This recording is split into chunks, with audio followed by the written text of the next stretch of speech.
എന്താണ് global class room? എന്താ global class room? നമ്മളെ ക്ലാസ് റൂമിനെ ഗ്ലോബൽ പെർസ്പെക്റ്റീവിലേക്ക് കൊണ്ടുപോകാം.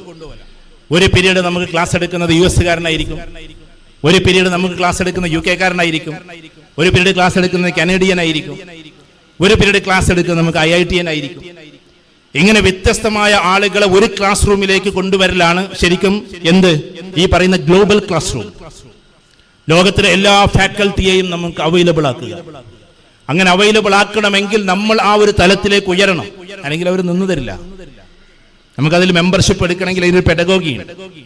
ആ ഒരു ലെവലിലേക്ക് നമ്മൾ കയറി എന്ന് തോന്നിയാൽ മാത്രമേ അങ്ങനെ ആക്കൂ. നിങ്ങൾ കണ്ടിട്ടില്ലേ 12 വയസ്സായ കുട്ടി IIT-കാർക്ക് ക്ലാസ് എടുക്കുന്നത്? നമ്മൾ സെർച്ച് ചെയ്ത് നോക്കിയേ. അവൻ എൻ്റെ കൂടെ ഒരു യാത്രക്ക് ഉണ്ടായിരുന്നു.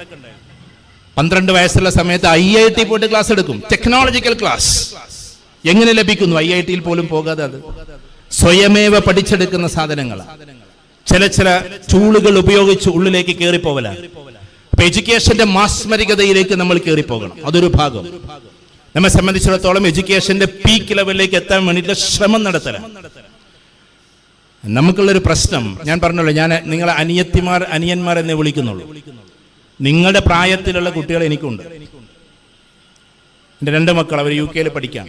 അവിടെ ഡിഗ്രി കഴിഞ്ഞ് പൊരുത്തൻ ഹോണേഴ്സ് ഡിഗ്രി, ഇപ്പോൾ ഒരു ടോപ്പ് ക്യാമ്പസിലേക്ക് പോകാൻ പോകുന്നു. രണ്ടാമത്തവനും അങ്ങനെ തന്നെ.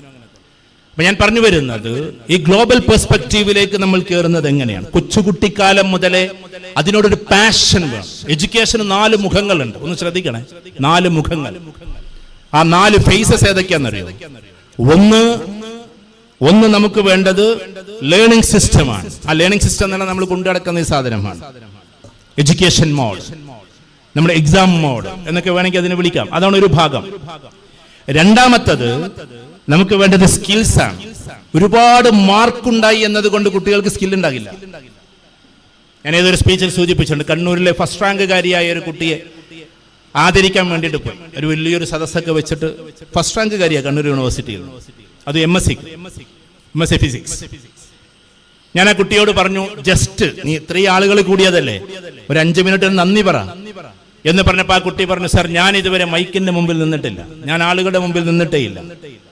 ഞാൻ പറയുന്നത് എല്ലാവരും അങ്ങനെ നിൽക്കണമെന്നല്ല. നമ്മുടെ എഡ്യൂക്കേഷൻ സിസ്റ്റത്തിന്റെ ഒരു ഭാഗമാണ് PG കഴിഞ്ഞാൽ പോലും ഒരു ദിവസം പോലും ആളുകളുടെ മുമ്പിൽ നമ്മൾ എന്താക്കിയിട്ടില്ല, പ്രസന്റ് ചെയ്തിട്ടില്ല. ഭാഷ നമുക്കറിയാം, ഇപ്പൊ അത്യാവശ്യം മലയാളത്തിലും ഇംഗ്ലീഷിലൊക്കെ സംസാരിക്കാൻ അറിയുന്ന കുട്ടികൾ. പക്ഷെ ഈ മൈക്കിന്റെ മുമ്പിൽ നിന്നിട്ട് 2 വാക്ക് പറയണമെങ്കിൽ അതിന് എഡ്യൂക്കേഷനും മാർക്കും പോരാ, വേറൊരു സ്കില്ല് വേണം.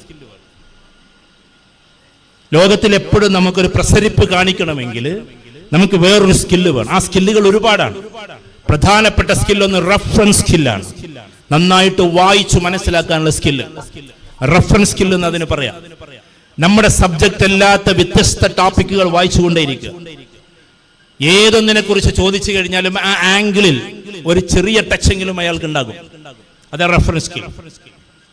എല്ലാ ഭാഗങ്ങളും വായിക്കാം, പ്രത്യേകിച്ച് സെലക്റ്റീവ് ആയിട്ടുള്ള ഏരിയ.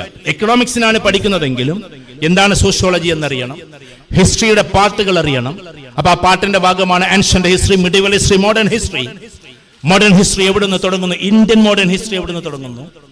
ഇപ്പൊ മുഗളന്മാരെ കുറിച്ചിട്ടുള്ള ചരിത്രങ്ങൾ 300-ലേറെ വർഷം എന്താണ് തച്ചുടക്കുകയാണ്. 300 വർഷത്തിന്റെ ചരിത്രം ഇന്ത്യയുടെ പേജിൽ നിന്ന് എടുത്തു മാറ്റുകയാണ്. അപ്പൊ ഇനി നമുക്ക് പഠിക്കാൻ കഴിയില്ല ആരെക്കുറിച്ച് സ്കൂളുകളിൽ? ഈ പറയുന്ന മുഹമ്മദ് ഗോറിയെ കുറിച്ചിട്ട്, അത് ഡൽഹി സുൽത്താനേറ്റിന്റെ കാലം. അത് കഴിഞ്ഞിട്ട് അങ്ങനെ ഓരോ വംശങ്ങൾ, അടിമവംശം, തുഗ്ലക് വംശം, ഖിൽജി വംശം, സയ്യിദ് വംശം, ലോധി വംശം. അത് കഴിഞ്ഞിട്ട് പിന്നെ ഇവർ വരുന്നു, മുഗളന്മാർ വരുന്നു. മുഗളന്മാരിൽ തന്നെ ആദ്യം അക്ബർ വരുന്നു, ഹുമയൂൺ വരുന്നു, പിന്നെ ഷാജഹാൻ വരുന്നു. അത് കഴിഞ്ഞിട്ട് പിന്നെ ജഹാംഗീർ വരുന്നു. ഇങ്ങനെ ഒരുപാട് ആളുകളെ കുറിച്ച്, ഷാജഹാൻ വരുന്നു, ജഹാംഗീർ വരുന്നു. ഇങ്ങനെ വ്യത്യസ്തമായ മുഖങ്ങൾ ആരൊക്കെയാണെന്ന് അറിയുക. ഇന്ത്യൻ ഹിസ്റ്ററി എങ്കിലും നമ്മൾ പഠിക്കുക. അതറിയാത്തത് കൊണ്ട് നമ്മളിങ്ങനെ ഇരുട്ടിൽ തപ്പുകയാണ്. കാരണം നമ്മൾ ആരാ? നമ്മളെന്ന് പറഞ്ഞിട്ടുണ്ടെങ്കിൽ ആരാണ്? എക്കണോമിക്സ് വിദ്യാർത്ഥിയാണ്. ഒക്കെ ഞങ്ങൾക്ക് സാമ്പത്തിക ശാസ്ത്രം പഠിച്ചാൽ മതി, ഒരിക്കലും ഹിസ്റ്ററി പഠിക്കേണ്ട എന്ന് നമ്മൾ തീരുമാനിച്ചിരിക്കുക. നമ്മൾ എല്ലാ ഭാഗങ്ങളിലൂടെ കടന്നു പോകുമ്പോഴാണ് സ്കില്ലുണ്ടാവുക. ആ സ്കില്ലിൽ ഏറ്റവും പ്രധാനപ്പെട്ടത് റഫറൻസ് സ്കിൽ. വ്യത്യസ്തമായ ഭാഗങ്ങൾ വായിച്ച് പൂർത്തീകരിക്കുക.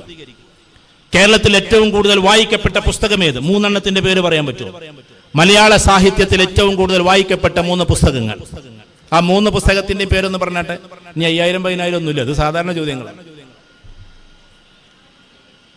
ഏത് ആടുജീവിതം 3-ൽ പെട്ടുന്നില്ല, എന്നാലും പെടുത്താൻ വേണമെങ്കിൽ ചെമ്മീൻ അതിലൊന്ന് വരുന്നുണ്ട്. പിന്നെ പറഞ്ഞു അങ്ങനെ തന്നെ പഠിക്കല്. പരീക്കുട്ടിയുടെയും കറുത്തമ്മയുടെയും ചൊക്കിമരക്കാത്തിയുടെയും കഥ പറയുന്ന ചെമ്മീൻ തകഴി ശിവശങ്കരപിള്ളയുടെ. പിന്നെ ബെന്യാമീന്റെ ആടുജീവിതം ഒരുപാട് ആൾക്കാർ വായിച്ചതാണ്. പക്ഷേ ഞാൻ പറയുന്ന ആദ്യത്തെ 3 ഒന്ന് ഖസാക്കിന്റെ ഇതിഹാസമാണ്. നമ്പർ 1 OB വിജയന്റെ, രവിയുടെയും അല്ലെ അക്കാപ്പിച്ച മൊല്ലാക്കയുടെയും കഥ പറയുന്ന ഏത് ഖസാക്കിന്റെ ഇതിഹാസം. മറ്റൊന്ന് ഒന്നും കൂടി പറഞ്ഞാൽ ഏറ്റവും കൂടുതൽ ആൾക്കാർ വായിച്ചിട്ടുള്ള പുസ്തകങ്ങളിൽപ്പെട്ട ഒന്ന് MT വാസുദേവൻ നായരുടെ മഞ്ഞ് എന്ന് പറയുന്ന പുസ്തകമാണ്. അത് നിങ്ങൾ കണ്ടിട്ടേ ഉണ്ടാവില്ല ചിലപ്പോൾ. ഇതേപോലെ ഒരുപാട് പുസ്തകങ്ങൾ, ഘോഷയാത്രയിൽ തനിയെ, ഗൗരി, ഇതേപോലെ തന്നെ ഒരു സങ്കീർത്തനം പോലെ. ഏറ്റവും കൂടുതൽ വായിച്ച 3 പുസ്തകങ്ങളിൽ ഒന്ന് ഒരു സങ്കീർത്തനം പോലെ, ശ്രീ പെരുമ്പടവും ശ്രീധരന്റെ ഒരു സങ്കീർത്തനം പോലെ എന്ന് പറയുന്ന പുസ്തകമാണ്. അപ്പൊ നമ്മൾ സാഹിത്യത്തെ കുറിച്ച് ചോദിക്കുമ്പോൾ നമുക്കൊരു ബോധമുണ്ടാകണം, അവബോധം. സാഹിത്യം നമ്മുടേതല്ലെന്ന് നമ്മൾ പറയരുത്. സാഹിത്യകൃതി നമ്മളിലൂടെ കടന്നു പോകുന്നു. ഷേക്സ്പിയർ നമ്മുടേതല്ലെന്ന് പറയരുത്. ഷേക്സ്പിയർ നമ്മുടേത് കൂടിയാണ്. ഞാൻ ഷേക്സ്പിയറിന്റെ വീട്ടിൽ പോയിട്ടുണ്ട്, തെംസ് നദിയുടെ തീരത്ത് ലണ്ടനിൽ. അദ്ദേഹം ലണ്ടനിലേക്ക് താമസം മാറ്റിയത് 450-500 കൊല്ലം പഴക്കമുള്ള വീടാണ്. ഞാൻ പറഞ്ഞു വരുന്നത്, അപ്പൊ അദ്ദേഹത്തിന്റെ tragedy, comedy, comic tragedy, tragic comedy, അതിൽ 3 വളരെ പ്രസിദ്ധം, 4 അത്ര പ്രസിദ്ധമല്ല. ട്രാജഡിയാണ് ഏറ്റവും ടോപ്പ്. ഇതൊക്കെ നമ്മൾ അറിഞ്ഞിരിക്കണം. എന്താണ് മാക്ബത്ത്? ആരാണ് മാക്ബത്ത്? എന്താണ് ക്ലിയോപാട്ര? മാർക്ക് ആന്റണി എന്തുകൊണ്ട് ക്ലിയോപാട്രയും മാർക്ക് ആന്റണി, അവസാനം മാർക്ക് ആന്റണി ആത്മഹത്യ ചെയ്യുന്നു, ക്ലിയോപാട്രയും ആത്മഹത്യ ചെയ്യുന്നു. ചരിത്രം നമ്മൾ അറിയണം, ലിറ്ററേച്ചറിന്റെ ചരിത്രം. ഇങ്ങനെ വ്യത്യസ്തമായ മുഖങ്ങളിലൂടെ കടന്നു പോകുമ്പോഴാണ് നമ്മളൊരു എഡ്യൂക്കേഷണൽ ആക്ടിവിസ്റ്റായി മാറുന്നത്. അല്ലാതെ നമുക്ക് നമ്മുടെ സബ്ജക്റ്റ് മാത്രം അറിഞ്ഞാൽ പോരാ. എനിക്ക് വേണമെങ്കിൽ ഇവിടെ നിന്നിട്ട് വേണമെങ്കിൽ നിങ്ങൾക്ക് എന്ത് പറയാം, illumined mind, intuition mind, over mind, super mind എന്ന മൈൻഡിനെ കുറിച്ച് ക്ലാസ് എടുക്കാം. അതെന്റെ സബ്ജക്റ്റാണ്, എന്റെ ടോപ്പിക്കാണ്. പക്ഷെ അതിനും അപ്പുറത്തേക്ക് നമ്മുടെ എഡ്യൂക്കേഷൻ കടന്നു പോകുമ്പോഴാണ് അതിൽ എന്തൊക്കെ കടന്നു വരണം. ഇപ്പൊ വിശ്വാസികളാകുമ്പോൾ ഖുർആൻ കടന്നു വരണം. ഖുർആൻ വെറും കടന്നുവരവല്ല, ജീവിതത്തിന്റെ ഒരു പാതയാണ്. മറ്റുള്ളവരിപ്പോ ഉദാഹരണത്തിന് പ്രഭാതത്തിൽ പ്രാർത്ഥിക്കാനുള്ള പ്രാർത്ഥനകളുണ്ട്. ഇപ്പൊ മദ്രസയിൽ പഠിക്കും എല്ലാവരും, അല്ലാഹുമ്മ ഇന്നക അൻതസ്സലാം വമിൻകസ്സലാം അല്ലേ, വഇലൈക അർജഉസ്സലാം ഹയ്യനാ റബ്ബനാ ബിസ്സലാം വഅദ്ഖിൽനാ ബിറഹ്മതിക ദാറസ്സലാം. അറബിയിലുള്ള ആ പ്രാർത്ഥന അറിയാത്ത മദ്രസയിൽ പോയ ഒരു കുട്ടി ഇവിടെ ഉണ്ടാവില്ല. കാരണം പ്രഭാതത്തിൽ അത് പ്രാർത്ഥിക്കാനാണ്. എന്താ അതിന്റെ അർത്ഥം? ദൈവമേ നീയാണ് സമാധാനം, നിന്നിലേക്ക് സമാധാനം. ശരിക്കും കണ്ണടച്ചുകൊണ്ട് ഒരു ദൈവ സ്മരണയിലായിക്കൊണ്ട് ധ്യാനാത്മകമായി ലോകത്തെ മുഴുവൻ മനസ്സിൽ കണ്ടുകൊണ്ട്, ദൈവമേ നീയാണ് സമാധാനം, നിന്നിലേക്ക് സമാധാനം, നിന്നിൽ നിന്ന് സമാധാനം, നിന്നിലേക്ക് സമാധാനത്തിന്റെ മടക്കം. ഹയ്യനാ റബ്ബനാ ബിസ്സലാം, ആ സമാധാനത്തോടുകൂടി ഞങ്ങളെ നീ ജീവിപ്പിക്കണമേ. മനസ്സിലായോ? സമാധാനത്തോടുകൂടി ഞങ്ങളെ നീ ജീവിപ്പിക്കണമേ എന്ന് പ്രാർത്ഥിക്കുന്ന, അത് എന്നും പ്രാർത്ഥിക്കണം 5 നേരം. ആ 5 നേരം പ്രാർത്ഥിക്കുന്ന നല്ല പ്രാർത്ഥിക്കുന്ന ഒരാൾക്ക് വർഗീയവാദിയാകാൻ കഴിയില്ല. അപ്പൊ ആ പ്രാർത്ഥന നമ്മൾ പഠിക്കണം. കാരണം അത് നമ്മൾ സ്പിരിച്വൽ എഡ്യൂക്കേഷന്റെ പാട്ടാണ്. എഡ്യൂക്കേഷൻ ഏറ്റവും ടോപ്പ് സ്പിരിച്വൽ എഡ്യൂക്കേഷൻ. അപ്പൊ നിങ്ങൾ വിചാരിക്കും അതൊക്കെ ഉണ്ടോന്ന്? IQ, EQ, CQ, SQ. എന്റെ ഒരു പ്രിയപ്പെട്ട സുഹൃത്തുണ്ട്, BEd കോളേജിന്റെ പ്രിൻസിപ്പളാണ് വളഞ്ചേരിയിൽ. അദ്ദേഹം SQ-വിലാണ് PhD എടുത്തത്, സ്പിരിച്വൽ കോശൽ. അപ്പൊ സ്പിരിച്വൽ എഡ്യൂക്കേഷൻ എന്താന്ന് പഠിക്കണം. ഇതേ പ്രാർത്ഥന നിങ്ങൾക്കും പ്രാർത്ഥിക്കാൻ അവിടുത്തെ ഹൈന്ദവ കുട്ടികൾ. അതെന്താ? ആ പ്രാർത്ഥന മുഴുവനായിട്ട് പറയുന്ന ഒരാൾക്ക് നീ പൈസ പറഞ്ഞില്ലേ, നിങ്ങളെ പ്രാർത്ഥന അല്ലേ, നിങ്ങൾ പറയേണ്ടതാണല്ലോ. ഓം സഹനാവവതു സഹന ഭുനക്തു സഹവീര്യം കരവാവഹൈ തേജസ്വിനാവതീതമസ്തു മാ വിദ്ദിശാവഹൈ. ഓം ശാന്തി എന്നെല്ലാ ഹൈന്ദവരും രാവിലെ പ്രാർത്ഥിക്കണം. അതാണ് ശാന്തി മന്ത്രം. അതാണ് ശാന്തി മന്ത്രം. ഓം സഹനാവവതു സഹന ഭുനക്തു സഹവീര്യം കരവാവഹൈ തേജസ്വിനാവതീതമസ്തു മാ വിദ്ദിശാവഹൈ. ഓം ശാന്തി. ശാന്തിക്ക് വേണ്ടിയുള്ള പ്രാർത്ഥനയാണ്. ആ പ്രാർത്ഥന പ്രാർത്ഥിക്കുന്ന ഒരു കുട്ടിക്കും, ഏത് രാഷ്ട്രീയക്കാര് പറഞ്ഞാലും, ഏത് പ്രസ്ഥാനം പറഞ്ഞാലും, മുസ്ലിം കുട്ടിക്കോ ഹൈന്ദവ കുട്ടിക്കോ ഇനി ക്രിസ്ത്യൻ കുട്ടിക്കോ വർഗീയതയുമായി യാതൊരു ബന്ധവും ഉണ്ടാകില്ല. യഥാർത്ഥത്തിൽ പ്രാർത്ഥിക്കുന്നവർ. അത് പ്രാർത്ഥിക്കാതെ നടക്കുന്നവർക്ക് ഇതെന്താണെന്ന് അറിയുകയില്ല. അത്യുന്നതങ്ങളിൽ ദൈവത്തിന് സ്ഥാനം, സന്മനസ്സുള്ളവർക്ക് ഭൂമിയിൽ സമാധാനം എന്നാണ് എല്ലാ ക്രിസ്ത്യൻ കുട്ടികളും പ്രാർത്ഥിക്കേണ്ടത്. അവിടെയും സന്മനസ്സുള്ളവർക്ക് മൊത്തത്തിൽ സമാധാനം ഉണ്ടാകുമെന്ന പ്രാർത്ഥനയാണ്. അപ്പൊ ഞാൻ പറഞ്ഞു വരുന്നത്, നമ്മുടെ എഡ്യൂക്കേഷനിൽ എല്ലാം കടന്നു വരണം. അതിൽ സ്പിരിച്വൽ പാർട്ട് ഓഫ് എഡ്യൂക്കേഷൻ ഉണ്ട്, ഇന്റലക്ച്വൽ പാർട്ട് ഓഫ് എഡ്യൂക്കേഷൻ ഉണ്ട്, ഇമോഷണൽ പാർട്ട് ഓഫ് എഡ്യൂക്കേഷൻ ഉണ്ട്, അതിൽ ഫിസിക്കൽ പാർട്ട് ഓഫ് എഡ്യൂക്കേഷൻ ഉണ്ട്. ഈ 4 എഡ്യൂക്കേഷനിലൂടെയാണ് നമ്മൾ കടന്നു പോകേണ്ടത്.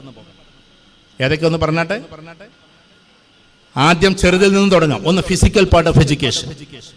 ഇപ്പൊ ഇവിടെ ഇങ്ങനെ കാണുന്ന സമയത്ത് നിങ്ങളെല്ലാവരും അത്യാവശ്യമൊക്കെ ഒരു വലിയ ഫാറ്റി ഒന്നും ഇല്ലാത്ത കുട്ടികളായിട്ട് എനിക്ക് തോന്നുന്നു. നന്നായിട്ടൊക്കെ ഇളകുന്ന കുറച്ചൊക്കെ ഇപ്പൊ അങ്ങനെയാണ്, സ്ലിമ്മാണ് ബ്യൂട്ടി എന്നതാണ്. എന്നാൽ കുറച്ച് ഫാറ്റായി അങ്ങനെയായി ഇങ്ങനെയായി നടക്കുന്നവർ ഇളകുന്നില്ല എന്നത് തന്നെയാണ്. 14 വയസ്സുള്ള കുട്ടികൾക്കാണ് ഇന്ന് ഫാറ്റ് ലിവർ. അതും സെക്കൻഡ് സ്റ്റേജും തേർഡ് സ്റ്റേജും ഒക്കെ. തേർഡ് സ്റ്റേജ് കഴിഞ്ഞാൽ പിന്നെ ലിവർ സിറോസിസ് ആണ്, പിന്നെ ക്യാൻസറിലേക്ക് പോകും, ലിവർ ക്യാൻസറിലേക്ക് പോകും. 14 വയസ്സുള്ള കുട്ടികൾ. ഞാൻ നാളെ ഇവിടെ നമ്മുടെ തിരുവനന്തപുരത്ത് നിങ്ങൾ RCCയിൽ അവിടുത്തെ ഒരു സെന്റർ ഉണ്ട്, CH സെന്റർ എന്ന് പറയും. അവിടെ ഒരു ക്ലാസ് എടുക്കാൻ വേണ്ടി പോയപ്പോൾ ചെറിയ കുട്ടികൾക്ക് ക്യാൻസറാണ്. അതാർക്ക് വരില്ല എന്നതല്ല ഞാൻ പറഞ്ഞു വരുന്നത്. ഇത് വരുന്നത് എന്തുകൊണ്ട്? ഫിസിക്കൽ പാർട്ട് ഫിനിഷ് ചെയ്യാത്തത് കൊണ്ടാണ്. ഇതായിരിക്കുന്ന മനുഷ്യൻ, ഞാൻ അദ്ദേഹത്തെ ചൂണ്ടിയിട്ട് പറയണം, അദ്ദേഹം കുറച്ച് വിശ്രമത്തിലായിരിക്കും. ഇപ്പോൾ 87ാമത്തെ വയസ്സിലും ചെറുതായി എക്സസൈസ് ചെയ്യുന്ന ആളാണ് കേട്ടോ. ട്രെയിനിൽ പോകുമ്പോഴും ഈവൻ ഫ്ലൈറ്റിൽ പോകുമ്പോൾ പോലും ഒരു മൂലൊക്കെ പോയിട്ട് എക്സസൈസ് ചെയ്യുന്ന മനുഷ്യനായത്. അതാ 87ാമത്തെ വയസ്സിൽ ഇവിടെ വന്നിരിക്കുന്നത്. അങ്ങനെയുള്ള ആളുകൾ നമുക്ക് ചില പാഠങ്ങളുണ്ട്. ചെറുതായെങ്കിലും തനിക്ക് കഴിയുന്ന രീതിയിൽ, തനിക്ക് എങ്ങനെയാണോ കഴിയുന്നത് അതേ രീതിയിൽ ചെറിയ സ്ട്രെച്ചിങ് എങ്കിലും ചെയ്യും. നമ്മൾ എന്ത് ചെയ്യുന്നു? നമ്മൾ കിട്ടുന്ന സമയമൊക്കെയും ഇതിങ്ങനെ തോണ്ടിയിരിക്കുകയാണ്. മെമ്മറി ലോസ് ആണ് ഫസ്റ്റ് അതിലുണ്ടാവുക. ഇന്നലെ ഇപ്പൊ ഇൻസ്റ്റഗ്രാമിൽ എന്തൊക്കെ കണ്ടു നിങ്ങൾക്ക് ഓർമ്മയുണ്ട? ആർക്കെങ്കിലും ഓർമ്മയുണ്ട? കാരണം എന്താ? സെക്കൻഡുകളെ കൊണ്ട് ഇൻഫർമേഷൻ മാറുന്നത് കൊണ്ട് അത് ഗ്രാസ്പ് ചെയ്യാൻ ബ്രെയിനിന് കഴിയില്ല. കാരണം ബ്രെയിനിന് കുറച്ച് സമയം വേണം. അതാണ് ഇതിന്റെ ഒക്കെ ഒരു പ്രശ്നം. അതുകൊണ്ട് മറവി രോഗം കൂടുന്നു എന്നാണ്. മഫ്ത എവിടെ വെച്ചെന്ന് ഇന്ന് രാവിലെയും കുറെ തെരഞ്ഞിട്ടുണ്ടാവും അല്ലേ? പുസ്തകം എവിടെ വെച്ചെന്ന് ഓർമ്മയില്ല. ചെറിയ മക്കൾക്ക് വരെ മറവി രോഗം വരുന്നു, ഐ ഡ്രൈനസ് വരുന്നു. ഐ ഡ്രൈനസ് എന്താ? ഐ ഡ്രൈനസ് കണ്ണ് വരണ്ടു പോവാ, വലിയൊരു അസുഖമാണ്. എൻ്റെ സുഹൃത്തുണ്ട് ഷഫീഖ് എന്ന് പറയും, PhD കഴിഞ്ഞത്, M.Phil കഴിഞ്ഞ് PhD കഴിഞ്ഞത്, എൻ്റെ വിദ്യാർത്ഥി കൂടിയാണ്. അപ്പോ അവൻ പറയുന്നത് ഇപ്പോൾ ഐ ഡ്രൈനസിന് വേണ്ടിയിട്ടുള്ള മരുന്നുകളാണ് വലിയ വലിയ കമ്പനികൾ ഉണ്ടാക്കിക്കൊണ്ടിരിക്കുന്നത്. കൊറോണ വന്നതുപോലെ വരാൻ പോവാണ് അത്ര ഐ ഡ്രൈനസ്. കണ്ണ് വരണ്ട് പോയിട്ട് ബാലൻസ് തെറ്റിയിട്ടുള്ള അസുഖങ്ങൾ ഇപ്പൊ കുറെ ആൾക്കാർക്ക് വന്നു തുടങ്ങി. സ്ക്രീൻ ടൈം കൂട്ടിയതിന്റെ പേരിൽ. അത് വരുന്നത് വരെ നമുക്ക് മനസ്സിലാകില്ല, വന്നാലേ ചിലതൊക്കെ മനസ്സിലാവും. എത്രയോ കുട്ടികൾക്ക് ഐ ഡ്രൈനസ് വന്നു കഴിഞ്ഞു. 80ലൊക്കെ വരേണ്ടുന്ന പാർക്കിങ്സ് പോലെയുള്ള കുടച്ചിലുകളും അതേപോലെ തന്നെ വെറുതെ ഉറക്കത്തിൽ ഇങ്ങനെ കൈ ഇങ്ങനെ കൊണ്ടുപോകലൊക്കെ വന്നു തുടങ്ങി. Screen time. അപ്പൊ ഫിസിക്കൽ പാർട്ട് ഓഫ് എഡ്യൂക്കേഷൻ എന്ന് പറയുന്നത് നമ്മുടെ പ്രധാനപ്പെട്ട ഒരു ഭാഗമാണ്. അറ്റ്ലീസ്റ്റ് സ്ട്രെച്ചിങ് എങ്കിലും നമ്മൾ ചെയ്യണം. നമുക്ക് ചിലപ്പോൾ എയറോബിക് എക്സസൈസ് ചെയ്യാൻ സമയമില്ല എന്ന് വെക്കുക. പെൺകുട്ടികൾ വിചാരിക്കും ഞങ്ങളൊക്കെ അത്യാവശ്യം, ഇപ്പോഴത്തെ പെൺകുട്ടികൾ അടുക്കളയിലും പണിയെടുക്കുന്നില്ല, അതുകൊണ്ടൊന്നും കാര്യമില്ല കേട്ടോ. ഡോക്ടേഴ്സ് നമ്മളോട് നടക്കാൻ പറഞ്ഞിട്ട് നടക്കുകയാണ് ഇഷ്ടമില്ലാതെ എങ്കിൽ മെന്റൽ സ്ട്രെസ് വന്നിട്ട് ആള് ചിലപ്പോൾ അവിടെ കുഴഞ്ഞു വീഴുന്നതാണ്. കാരണം എക്സസൈസ് ഇഷ്ടത്തോടു കൂടി ചെയ്യേണ്ട ഒന്നാണ്. പാഷനോട് കൂടിയിട്ട് എക്സസൈസ് ചെയ്യാൻ പാടുള്ളൂ. അല്ലാതെ ഇഷ്ടമില്ലാത്ത എക്സസൈസുകൾ നമ്മൾ ചെയ്യരുത്. വെറുതെ നടക്കാൻ പോവാ, എന്നിട്ട് നടക്കുമ്പോൾ എങ്ങനെ വിചാരിക്കത് ആരാപ്പി നടത്തുണ്ടാക്കിയേ, അങ്ങനെ ചിലപ്പോൾ വഴിയിൽ കിടന്ന് മരിക്കേണ്ടി വരും. ഇതിന്റെ അർത്ഥം മരിക്കൂല എന്നല്ല കേട്ടോ. സൂക്ഷ്മമായി ജീവിച്ചവരൊക്കെ അല്പസ്വല്പമൊക്കെ നന്നായിട്ട് പോയിട്ടുണ്ട്. എല്ലാവരും പറയുമ്പോൾ പറയണല്ലോ, ഒരുപാട് അടിയും കുത്തുമൊക്കെ കിട്ടി, ഒരുപാട് ജയിലിൽ കിടന്നിട്ട് അങ്ങനെയൊക്കെ ചെറുപ്പകാലം ചെലവഴിച്ച ഒരു മനുഷ്യൻ പിന്നീട് ജീവിതത്തിലേക്ക് തിരിച്ചു വന്നപ്പോൾ എക്സസൈസുകളും ഫുഡും കാര്യങ്ങളൊക്കെ നിയന്ത്രിച്ചപ്പോൾ 103ാമത്തെ വയസ്സിലാണ് മരിക്കേണ്ടി വന്നത്. VS അച്യുതാനന്ദൻ, സഖാവ് VS അച്യുതാനന്ദൻ. അദ്ദേഹത്തിന്റെ കൂട്ടാളിയായിരുന്ന ഗൗരിയമ്മ 103ാമത്തെ വയസ്സിലാണ് മരിച്ചത്. സൂക്ഷ്മതയോടുകൂടി ജീവിച്ചിരുന്നു അവർ. ഞാൻ അതുകൊണ്ടാണ് അവർക്ക് ആയുസ് കൂടിയെന്നും പറയുന്നില്ല. ഞങ്ങളുടെ നാട്ടിലുണ്ടായിരുന്ന കൊട്ടക്കൽ ആര്യവൈദ്യശാലയിലെ PK വാര്യർ ഇതേ വയസ്സിലാണ് മരിച്ചേ. അപ്പൊ അതെന്താ അങ്ങനെയെന്ന് ചോദിക്കും. ഒരു മനുഷ്യന് വിധി നമ്മളായിട്ടുണ്ടാക്കുന്നതുണ്ട്, ദൈവമായിട്ട് തരുന്നതുണ്ട്. ചില കുട്ടികൾ ചോദിക്കാറുണ്ട്, വിധി ദൈവം തന്നുവെങ്കിൽ പിന്നെ നമ്മൾ എന്തിനാ അതിന്റെ പിന്നാലെ പോണേന്ന്. ഈ ബിൽഡിങ്ങിന്റെ മുകളിലേക്ക് കയറിയിട്ട് താഴേക്ക് ചാടിയിട്ട് വരെ ദൈവത്തിന്റെ വിധിയാണ്. ദൈവത്തിന്റെ അടുത്ത് നിന്ന് അത് കുറ്റമുണ്ട്, അതിന് ശിക്ഷയുണ്ട്, ഒക്കെ ഉണ്ട്. അത് നമ്മളായിട്ട് വരുത്തിയ നമ്മുടെ വിധിയാണ്. കടന്നു വരുന്നത് ഇപ്പൊ ഇങ്ങോട്ട് പോകുന്ന സമയത്ത് വലത്തോട്ട് പോകണോ ഇടത്തോട്ട് പോകണോ അതെനിക്ക് ഓപ്ഷണലാണ്, എങ്ങോട്ടും പോവാം. പക്ഷെ വഴിയിൽ ആക്സിഡന്റ് വരാൻ പാടില്ല എന്ന് എനിക്ക് പറയാൻ കഴിയില്ല. വിധിയുണ്ടെങ്കിൽ അത് വന്നിരിക്കും, നമുക്ക് തടയാൻ കഴിയില്ല ഒരിക്കലും. അതാണ് വിധി, അതിന് നമുക്ക് തടയാൻ കഴിയില്ല. പക്ഷെ നമുക്ക് തടയാൻ പറ്റുന്ന ചില വിധികളുണ്ട്. ഇതിന്റെ മുകളിൽ നിന്ന് ചാടാതിരിക്കുക എന്നുള്ളത് അതിൽപ്പെട്ട ഒരു വിധിയാണ്. അല്ലേ? സെൽഫി എടുക്കാൻ പോയിട്ട് വലിയ വെള്ളച്ചാട്ടത്തിന്റെ മുകളിൽ നിൽക്കാതിരിക്കുക എന്നത് എന്താണ്? അത് സ്വന്തം ഉണ്ടാക്കുന്ന വിധികളാണ്. ആ വെള്ളത്തിന്റെ അടുക്ക പോയി നിൽക്കുക, പിന്നെയും പിന്നെ ഇതാ നോക്കുന്നവരെ താഴോട്ട് പോകാൻ മരിക്കുക. സെൽഫികളെല്ലാം ഒരു തരം ദുർവിധിയിലേക്ക് പോവാൻ. ഇപ്പത്തെ കഴിഞ്ഞ ആഴ്ച മൈസൂര് അല്ലേ, കടുവ നേരെ വന്ന് ചാടി അയാളെ കൊണ്ട് മൊബൈലിലേക്ക് ചാടിയെന്ന് വിചാരിച്ച മുപ്പര് തന്നെ ഉണ്ട്. അപ്പൊ ഞാൻ പറഞ്ഞു വരുന്നത് ചില വിധികൾ അങ്ങനെയാണ്. അപ്പൊ നമ്മെ സംബന്ധിച്ചിടത്തോളം ഫിസിക്കലി നമ്മൾ ഫിറ്റ് ആയിരിക്കണം. ഫിസിക്കലി ഫിറ്റ് ആകുമ്പോഴാണ് ഇന്റലക്ച്വലി നമുക്ക് ഫിറ്റ് ആവാൻ സാധിക്കുക. ഇപ്പൊ രാവിലെ എക്സസൈസ് ചെയ്തിട്ട് വന്ന ഒരു കുട്ടിയുടെ മൂവ്മെന്റ്സ് വ്യത്യാസം ഉണ്ടാവും, അതല്ലാത്ത കുട്ടി തണുത്തിട്ടേ ഉണ്ടാവും. ആ ഇരുത്തത്തിലും വ്യത്യാസം ഉണ്ടാവും, ആ നടത്തത്തിലും വ്യത്യാസം ഉണ്ടാവും. ഒരു പേന എടുക്കുന്നത് വരെ അങ്ങനെയൊക്കെ ആയിരിക്കും. പക്ഷെ നന്നായിട്ട് മൂവ്മെന്റ്സ് ഉള്ള ഒരു കുട്ടിയെ സംബന്ധിച്ചിടത്തോളം അവളുടെ 24 hours മൂവ്മെന്റ്സും വ്യത്യാസം ഉണ്ടാവും. എക്സസൈസ് ചെയ്ത കുട്ടികൾക്ക് അങ്ങനെ വ്യത്യാസം ഉണ്ടാവും. അങ്ങനെ ഫിസിക്കലി നമ്മൾ ഒരുപാട് നമ്മുടെ എനർജി കളഞ്ഞിട്ടുണ്ടെങ്കിൽ മറ്റുള്ളതിലേക്ക് എനർജി കൊണ്ടുപോകാൻ നമുക്ക് സാധിക്കുകയില്ല. പറഞ്ഞു മനസ്സിലാകുന്നുണ്ടോ? കാരണം കുട്ടികളൊക്കെ പിന്നെ അതിലേക്കൊക്കെ ഇങ്ങനെ എനർജി ഇങ്ങനെ കൊണ്ടുപോകും. അത് ഫിസിക്കൽ പാർട്ട് ഓഫ് എഡ്യൂക്കേഷൻ എന്ന് പറയുന്നത് വലിയൊരു ഭാഗം. ഇവിടുത്തെ രക്ഷിതാക്കളോടും കൂടി പറയാണ്, നിങ്ങളുടെ കുട്ടികളൊക്കെ വലുതായി, പക്ഷെ എന്നിരുന്നാലും നിങ്ങളുടെ കുട്ടികളുടെ dress code physical part of education ആണ്. നിങ്ങളുടെ കുട്ടികളുടെ പിന്നെ ഫുഡ് എന്ന് പറയുന്നത് നിങ്ങളുടെ ഫിസിക്കൽ എഡ്യൂക്കേഷന്റെ ഭാഗമാണ്. ഏത് ഫുഡ് കഴിക്കണം, എല്ലാ ദിവസവും ചിക്കനും മട്ടനും ബീഫും ഇതിങ്ങനെ കഴിക്കാനല്ല നല്ലൊരു മെനു. നമ്മൾ കാണുമ്പോൾ ഇങ്ങനെ വിചാരിക്കും, മുസ്ലിം കുട്ടികളൊക്കെ വിചാരം നമ്മൾ എന്നും ഇങ്ങനെ തിന്നാന്ന്. ഖലീഫ ഉമർ റളിയല്ലാഹു തആല അൻഹു 20 രാജ്യം ഭരിച്ചിരുന്ന ചക്രവർത്തിയാണ്. ചരിത്രം നോക്കി നിങ്ങൾ, common history, A single spiritual dominion and 20 physical kingdoms എന്ന 20 ഭൗതിക രാജ്യങ്ങൾ ഭരിച്ചിരുന്ന ഒരു ആത്മീയ ലോക ചക്രവർത്തിയുടെ പേരാണ് ഖലീഫ ഉമർ. പക്ഷെ അദ്ദേഹത്തിന്റെ താളുകളിൽ, അദ്ദേഹത്തിന്റെ ഹിസ്റ്ററി ബുക്കിൽ അദ്ദേഹത്തെ കുറിച്ച് എഴുതിയിട്ടുള്ള ബയോഗ്രഫിയിൽ കാണുന്നത് എന്തെന്ന് ചോദിച്ചാൽ 2 മാസത്തിൽ ഒരിക്കലായിരുന്നു ഇറച്ചി കഴിച്ചിരുന്നത് എന്നതാണ് ബയോഗ്രഫിയിൽ, ഗവേഷണത്തിൽ കാണുന്നത്. അങ്ങനെയാണ് നമ്മൾ വിചാരിക്കുന്നത് എല്ലാം ഇങ്ങനെ കഴിച്ചു കൂട്ടായിരുന്നു. അപ്പൊ നമ്മെ സംബന്ധിച്ചിടത്തോളം പ്രവാചകൻ സല്ലല്ലാഹു അലൈഹി വസല്ലമയുടെ ഒക്കെ കാലഘട്ടം എന്ന് പറഞ്ഞാൽ ഒരുപാട് കാലം പട്ടിണി പോലെ തന്നെയായിരുന്നു. നമ്മളിങ്ങനെ എപ്പോഴും ഇങ്ങനെ ഫുഡ് കഴിച്ച് നമ്മുടെ ഭാവങ്ങൾ മാറ്റിക്കൊണ്ടിരിക്കുക. നിങ്ങളിവിടെ ഉണ്ടോന്ന് എനിക്കറിഞ്ഞുകൂടാ. ഈ കണ്ണൂക്കാരൊക്കെ ഉണ്ടാക്കുന്ന മുട്ടയപ്പം, മുട്ട പത്തിരി എന്നൊക്കെ പറഞ്ഞ സാധനമാണ്. ഒരു പത്തിരിയിൽ തന്നെ 10 മുട്ടക്കിട്ടാൽ എന്തായിരിക്കും കഥ? ഒരാൾക്ക് കഴിക്കാനുള്ളതാണ് 1, അതിൽ 10 മുട്ടയിട്ടാൽ. ഇങ്ങനെ ആരോഗ്യം നോക്കാതെ പോകുന്നതൊക്കെയും ഫിസിക്കൽ പാർട്ട് ഓഫ് എഡ്യൂക്കേഷന് എതിരാണ്. അതാദ്യം നിലനിർത്തണം. അതാദ്യം നിലനിർത്തണമെങ്കിൽ കുറച്ചൊക്കെ ഗെയിംസ്, കുറച്ചൊക്കെ നമ്മളൊരു ഫ്ലെക്സിബിലിറ്റിക്ക് വേണ്ടിയിട്ടുള്ള എക്സസൈസുകൾ, ഇതൊക്കെ ചെയ്തു കഴിഞ്ഞാൽ നമ്മുടെ ബ്രെയിനിനെ ബാധിക്കുന്ന ചില ഭാഗങ്ങളുണ്ട്. നമ്മൾ ബ്രെയിന് ഭയങ്കര സജീവമാവും, അതീവമായി സജീവമാവും. ആ സജീവതയിൽ നമുക്ക് ഏറ്റവും കൂടുതലുള്ളത് പഠിത്തത്തെക്കാൾ അപ്പുറം വായനയാണ്. ഞാൻ രക്ഷിതാക്കളോട് പറയാണ്, നമ്മുടെ വീടുണ്ടാക്കിയപ്പോൾ 50 ലക്ഷം രൂപയായി എന്ന് വെക്കുക.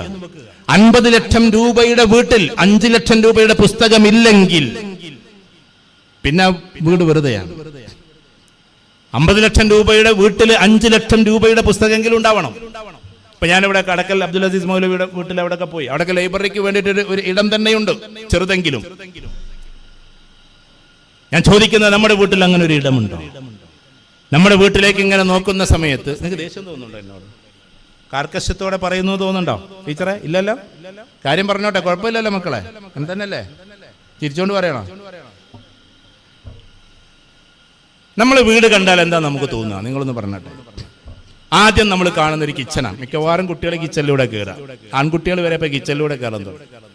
ഉമ്മനെ കാണുന്നവർക്ക് ആദ്യം അതുകൊണ്ടാണ്, സ്നേഹമാണ്. ആ കിച്ചൺ കണ്ടാൽ നമുക്ക് തോന്നും എന്താണ് ഇത്? ഭക്ഷണം ഉണ്ടാക്കാനുള്ള സ്ഥലമാണ്. അവിടെ നേരെ കയറുന്നത് ഡൈനിങ് ഹാളിലേക്കാണ്. ലോകത്ത് നമ്മളെ അതിന് ഡൈനിങ് ഹാൾ എന്ന് പറയുള്ളൂ, തിന്നാനായിട്ടൊരു ഹാള്. മനസ്സിലായോ? പേരെന്നെ കൊടുത്തിരിക്കുന്ന ഡൈനിങ് ഹാൾ എന്ന്. ലോകത്തിൽ എല്ലായിടത്തും അതിന് ഡൈനിങ് ഹാൾ എന്നൊന്നുമല്ല പറയാ, തിന്നല എവിടെ ഇരുന്നിട്ടും തിന്നാലോ. ഇത് തിന്നാനായിട്ട് വലിയ, വീട്ടിന്റെ ഏറ്റവും വലുത് തിന്നാനുള്ള ഹാളാണ്. അപ്പൊ ഉണ്ടാക്കാനുള്ള കിച്ചൺ, സ്ത്രീകൾക്കൊക്കെ അതിന്റെ എക്സ്റ്റൻഷണൽ കിച്ചൺ ഉണ്ടെങ്കിൽ ഭയങ്കര റാഹത്തായി. ഒന്നൊന്നും പോരെ കിച്ചൺ, 2-3 ഒക്കെ ഉണ്ടെങ്കിൽ അവർക്ക് ഉഷാറായിട്ട് ഇങ്ങനെ എന്താ ടീച്ചറൊക്കെ ഇരുന്ന് ചിരിക്കുകയാണ്. രണ്ടാമത്തെ കിച്ചൺ എന്ന്, രണ്ടാമത്തത് ഹാളാണ്. മൂന്നാമത്തത് പിന്നെ ബെഡ്റൂംസ് ആണ്. ബെഡ്റൂംസ് എന്ന് പറഞ്ഞാൽ എന്തായി? അപ്പൊ ഭക്ഷണം ഉണ്ടാക്കലായി, ഭക്ഷണം കഴിക്കലായി, കിടന്നുറങ്ങലായി, 3 പിന്നുള്ളത് ബാത്റൂംസ് ആണ്. അതെന്തിനാന്ന് ഇപ്പം പറയേണ്ട കാര്യമില്ലല്ലോ. ഉണ്ടാക്കിയത് കഴിച്ച് പിന്നെ കിടന്നുറങ്ങി ഒഴിവാക്കുന്ന സ്ഥലം. ഇത് 4മാണ് സത്യത്തിൽ നമ്മുടെ വീടിന്റെ അന്തരീക്ഷം. ആണോ അല്ലേ? അങ്ങനെ പച്ചയായിട്ട് പറഞ്ഞു നിങ്ങൾക്കും തോന്നരുത്. ഞാൻ രക്ഷിതാക്കളോട് പറയുന്നു, ഈ നാലുമല്ലാതെ എന്താണ് നമ്മുടെ വീട്ടിലുള്ളത്? എപ്പോഴെങ്കിലും നമ്മൾ ആലോചിച്ച് നോക്കിയിട്ടുണ്ട് 50 ലക്ഷം രൂപയുടെ അല്ലെങ്കിൽ 1 കോടി രൂപയുടെ വീട് വെക്കുമ്പോൾ എന്റെ കുട്ടികൾക്ക് വായിക്കാൻ ഒരു 5 ലക്ഷം രൂപയുടെ പുസ്തകമെങ്കിലും വേണമെന്ന് നമ്മൾ രക്ഷിതാക്കൾ ചിന്തിച്ചിട്ടുണ്ടോ? ഞാൻ രക്ഷിതാക്കളോട് കണിശമായി പറയല്ല, ഒരു സുഹൃത്ത് എന്ന നിലക്ക് പറയാം, എന്റെ മക്കൾക്ക് വായിക്കാൻ. ഇത് കണ്ടാലേ വായിക്കൂ. എന്തുകൊണ്ടാണ് ഈ ഡോക്ടേഴ്സിന്റെ മക്കൾ എങ്ങനെയെങ്കിലൊക്കെ ഡോക്ടേഴ്സ് ആകണമെന്ന് അറിയോ നിങ്ങൾക്ക്? മിക്കവാറും നോക്കിയാട്ടെ, ഡോക്ടേഴ്സിന്റെ മക്കൾ മിക്കവാറും എന്താവും? ഡോക്ടേഴ്സായി മാറും. അതെന്തുകൊണ്ടാ? ചെറുപ്പത്തിലേ കാണുന്നത് സ്റ്റെതസ്കോപ്പാണ്, ചെറുപ്പത്തിലേ കാണുന്നത് ഉപ്പയെ കാത്തിരിക്കുന്ന ആളുകളെയാണ്, ചെറുപ്പത്തിലേ കാണുന്നത് എന്താണ്? പ്രിസ്ക്രിപ്ഷനും പെന്നും കാര്യങ്ങളൊക്കെയാണ്, ചെറുപ്പത്തിലേ കാണുന്നത് മെഡിസിന്റെ ലോകമാണ്. അതുകൊണ്ട് ആ കുട്ടിക്ക് തോന്നണ അന്തരീക്ഷത്തിൽ വളരുമ്പോൾ എങ്ങനെയെങ്കിലും ഇത് എനിക്കും ആകണമെന്ന്. അല്ലാതെ ആ കുട്ടിക്ക് അതിന് മാത്രം സ്കില്ലുണ്ടായിട്ട് അക്യുമുലേഷൻ എന്ന് പറയുന്ന സാധനം അക്കൗണ്ടൻസി പഠിക്കുന്നവർക്കറിയാം. ഇതിൽ കൊമേഴ്സുകാരൊക്കെയാ അക്കൗണ്ടൻസിൽ അക്യുമുലേഷൻ പഠിച്ചിട്ടില്ലേ? അതിന് ഇനി 5000 തരണം. എന്താ മോളെ അക്യുമുലേഷൻ? അക്കൗണ്ടൻസിൽ അക്യുമുലേഷൻ എന്താ? ഫസ്റ്റ് ഇയേഴ്സ് അത് മൊത്തം അമാൽഗമേഷൻ, അബ്സോർപ്ഷൻ, റീകൺസ്ട്രക്ഷൻ, റീകൺസിലേഷൻ. ഇത് നാലും തമ്മിൽ എന്താ വ്യത്യാസം? നിങ്ങളെ സിലബസാണ് ഞാൻ ചോദിക്കണേ. പറയും, ഞാനീ ചോദിക്കുന്നില്ല. അതിൽപ്പെട്ട ഒന്നാണ് അക്യുമുലേഷൻ. എന്താ അക്യുമുലേഷൻ? കണക്കുകൾ കുമ്പാരമായി വന്ന അവസാനം പിടുത്തം കിട്ടാത്തൊരവസ്ഥയിലേക്ക് കണക്ക് പോകുന്ന, അക്കൗണ്ടൻസി പോകുന്ന ഒരവസ്ഥക്കാണ് അക്യുമുലേഷൻ എന്ന് പറയാം. ഇതേപോലെ നമ്മെ സംബന്ധിച്ചിടത്തോളം നമ്മുടെ ജീവിതത്തിൽ മൊത്തത്തിൽ എന്ത് നടക്കുന്നു?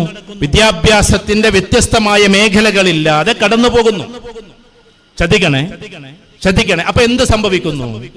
നമുക്ക് വായന എന്ന് പറയുന്ന ലോകത്തിന് വേണ്ടിയിട്ട് ഒരു ലോകം കൊടുക്കാത്തത് കൊണ്ട്, ഇപ്പൊ ഇവിടെയൊക്കെ പാവം നമ്മൾ കുറെ ഉസ്താദുമാരെ കാണുന്നുണ്ടാവും, അവിടെയൊക്കെ വീട്ടിൽ നോക്കി ഒരുപാട് കിതാബുകൾ ഉണ്ടാകും, ഉറപ്പാണ്. കാരണം അവർക്ക് റെഫർ ചെയ്യാൻ. നമുക്ക് ഒരുപാട് സമ്പത്തുണ്ടായിട്ട് പോലും ഒരു 4 പുസ്തകം പോലും നമ്മുടെ വീട്ടിലില്ല. പിന്നെ എന്താ വീടിന്റെ അർത്ഥം? ഞാൻ രക്ഷിതാക്കളോട് പറഞ്ഞത്, നമ്മുടെ കുട്ടികൾക്ക് വായിക്കണ്ടേ? ഇങ്ങനെ ഒരുപാട് സബ്ജക്റ്റിലൂടെ കടന്നു പോകുമ്പോഴാണ് ഒരു കുട്ടിക്ക് സിവിൽ സർവീസ് എഴുതണമെന്ന് തോന്നുക. കാരണം സിവിൽ സർവീസ് അഡ്മിനിസ്ട്രേഷൻ ഉണ്ട്, ഹിസ്റ്ററി ഉണ്ട്, അതിൽ എക്കണോമിക്സ് ഉണ്ട്, അതിൽ സ്റ്റാറ്റിസ്റ്റിക്സ് ഉണ്ട്, മാത്തമാറ്റിക്സിന്റെ ലോജിക് ഉണ്ട്, ജനറൽ നോളജ് ഉണ്ട്, ജോഗ്രഫി ഉണ്ട്, ഹിസ്റ്ററി ഉണ്ട്. എല്ലാ ഭാഗങ്ങളും കൂടി പൂർത്തിയാക്കുമ്പോൾ ഒരാൾക്ക് സിവിൽ സർവീസിലേക്ക് കയറാൻ പറ്റൂ.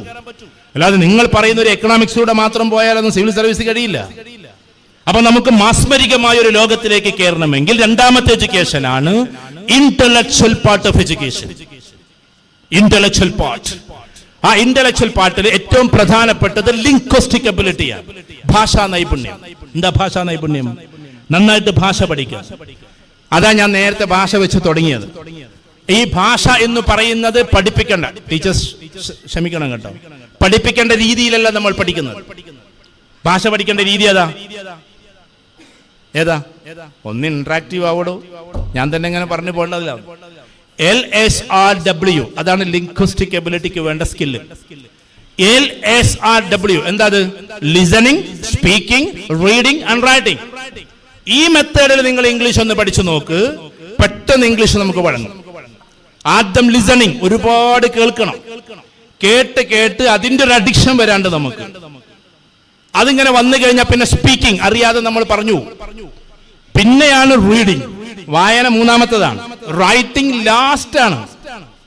ഇതാണ് അതിന്റെ pattern. LSRW, listening, speaking, reading and writing. ഇതാണ് നോം ചോംസ്കി പറയുന്നത്. നോം ചോംസ്കിയാണ് ഇപ്പൊ ഏറ്റവും വലിയ ഭാഷാ ശാസ്ത്രജ്ഞൻ. അദ്ദേഹം പറയുന്നത്, ക്ഷമിക്കണം കേട്ടോ എന്റെ ഇംഗ്ലീഷ് ലിറ്ററേച്ചർ പഠിപ്പിക്കുന്ന ടീച്ചേഴ്സ്, ഒരിക്കലും ഗ്രാമർ പഠിക്കരുത്. ഭാഷ പഠിക്കുന്നതിന് മുമ്പേ ഗ്രാമർ പഠിക്കരുത്. എന്താ ഭാഷ പഠിച്ചുള്ള പ്രശ്നം? ഇപ്പൊ എവിടെ ഇരിക്കുന്ന ഉസ്താദുമാര് ഇന്ന വാഹവാത്തുഹ കാന വാഹവാത്തുഹ മെനക്കെട്ട് നമ്മൾ പഠിച്ചതാണ്. കാന സ്വാറ അസ്ബഹ അംസ അൽഹ അല്ല ബാത്ത മാസാര മാബരിഹ മാംഫക മാദ മലൈസ. ഈ സാധനം വെച്ചിട്ട് ഇന്നേ വരെ ഒരു സാധനം ഞാൻ പറഞ്ഞതായിട്ട് എനിക്ക് ഓർമ്മയില്ല. ഉണ്ടോ ഉസ്താദിന് ഓർമ്മയുണ്ടോ? ഇല്ല. കാന വാഹവാത്തുഹ നമ്മൾ പറയുന്നു ഇല്ല ഉസ്താദെ. ഇന്ന അന്ന കന്ന ലാക്കിന്ന ലൈത്തല, അത് കുറച്ചും കൂടി ഒരു ഉപകാരമുണ്ട്.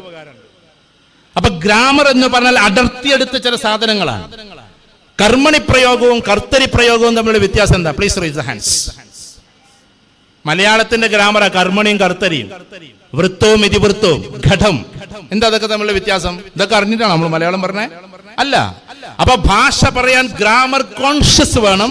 ഗ്രാമറിന്റെ ഇൻഡെപ്ത് സാധനമൊന്നും വേണ്ട. ആദ്യമേ പറഞ്ഞിട്ട് അതിൽ ഗ്രാമർ എങ്ങനെ വരുന്നു എന്ന് പഠിച്ചാൽ മതി. അല്ലാതെ ഗ്രാമർ പഠിച്ചിട്ട് ആ സാധനത്തിന് വരുത്തിക്കൽ കുറച്ച് പ്രയാസമാണ്. ഇപ്പൊ മലയാളം പറഞ്ഞിട്ട് അതിൽ കർമ്മണി എന്താണ്, കർത്തരി എന്താണ് എന്നൊക്കെ പറയാം. അല്ലാതെ ഇപ്പൊ നിങ്ങൾ ഇവിടെ പോയി നോക്കിയാട്ടെ, നിങ്ങളുടെ തിരുവനന്തപുരത്തെ കോവളം അവിടെ കടല വെക്കുന്ന പയ്യന്മാർ നിങ്ങളെക്കാൾ സുന്ദരമായി ഇംഗ്ലീഷ് പറയുന്നുണ്ട്. അവർക്ക് ഗ്രാമർ ഒന്നും അറിയില്ല. പറഞ്ഞത് കയറി പിന്നെ ഗ്രാമറിലേക്ക് വരണം. ഗ്രാമർ പഠിപ്പിക്കുന്ന ടീച്ചർമാർ ക്ഷമിക്കണം കേട്ടോ, കാരണം നമ്മുടെ ഒരു മെത്തേഡ് അതായത് കൊണ്ടാണ്. ആദ്യം ഇപ്പൊ നമ്മൾ മലയാളം എങ്ങനെ പഠിച്ചേ? മലയാളം ആദ്യം നമ്മൾ കുറെ കേട്ടു. ഉമ്മച്ചിയുടെ അടുത്ത് നിന്ന് കേട്ടു, വാപ്പച്ചിയുടെ അടുത്ത് നിന്ന് കേട്ടു, അച്ഛന്റെ അടുത്ത് നിന്ന് കേട്ടു, അമ്മന്റെ അടുത്ത് നിന്ന് കേട്ടു. അങ്ങനെ 6 വയസ്സ് വരെ കേട്ടു, പറഞ്ഞു, തിരിച്ചങ്ങനെ പറഞ്ഞു. മലയാളം അത്യാവശ്യം നന്നായിട്ട് സംസാരിക്കാൻ തുടങ്ങിയിട്ടാണ് നമ്മൾ പറ എന്ന അക്ഷരം തന്നെ കണ്ടത്. ആണോ അല്ലേ? നിങ്ങൾ പറ അല്ലേ? 1-ാമത്തെ വയസ്സിൽ അച്ഛൻ ഇരുത്തിയത് പറ എന്ന് പറഞ്ഞിട്ടാണോ നമ്മൾ മലയാളം പഠിച്ചത്? അല്ല. അപ്പൊ listening, speaking, reading and writing അവസാനമേ എഴുത്തു വരാൻ പാടുള്ളൂ. ഇതെന്തുകൊണ്ട് അങ്ങനെ വരാൻ സാധിച്ചതെന്നറിയോ, വന്നതെന്നറിയോ? എന്റെ പ്രിയപ്പെട്ട കുട്ടികളെ, ബ്രിട്ടീഷുകാർ ഇവിടെ ഇപ്പോൾ ഒരു സ്വാതന്ത്ര്യ സമരവുമായി ബന്ധപ്പെട്ടുള്ള ഒരു സമരം നടന്നിട്ടുള്ള, മൊത്തത്തിൽ നടന്നിട്ടുള്ള സമരങ്ങൾ 26-ാമത്തെ സമരം എന്ന് ബ്രിട്ടീഷുകാർ എഴുതി വെച്ചിട്ടുള്ള സമരം 26-ാമത്തെ നമ്പറായിട്ടുള്ള സ്ഥലമാണിത്.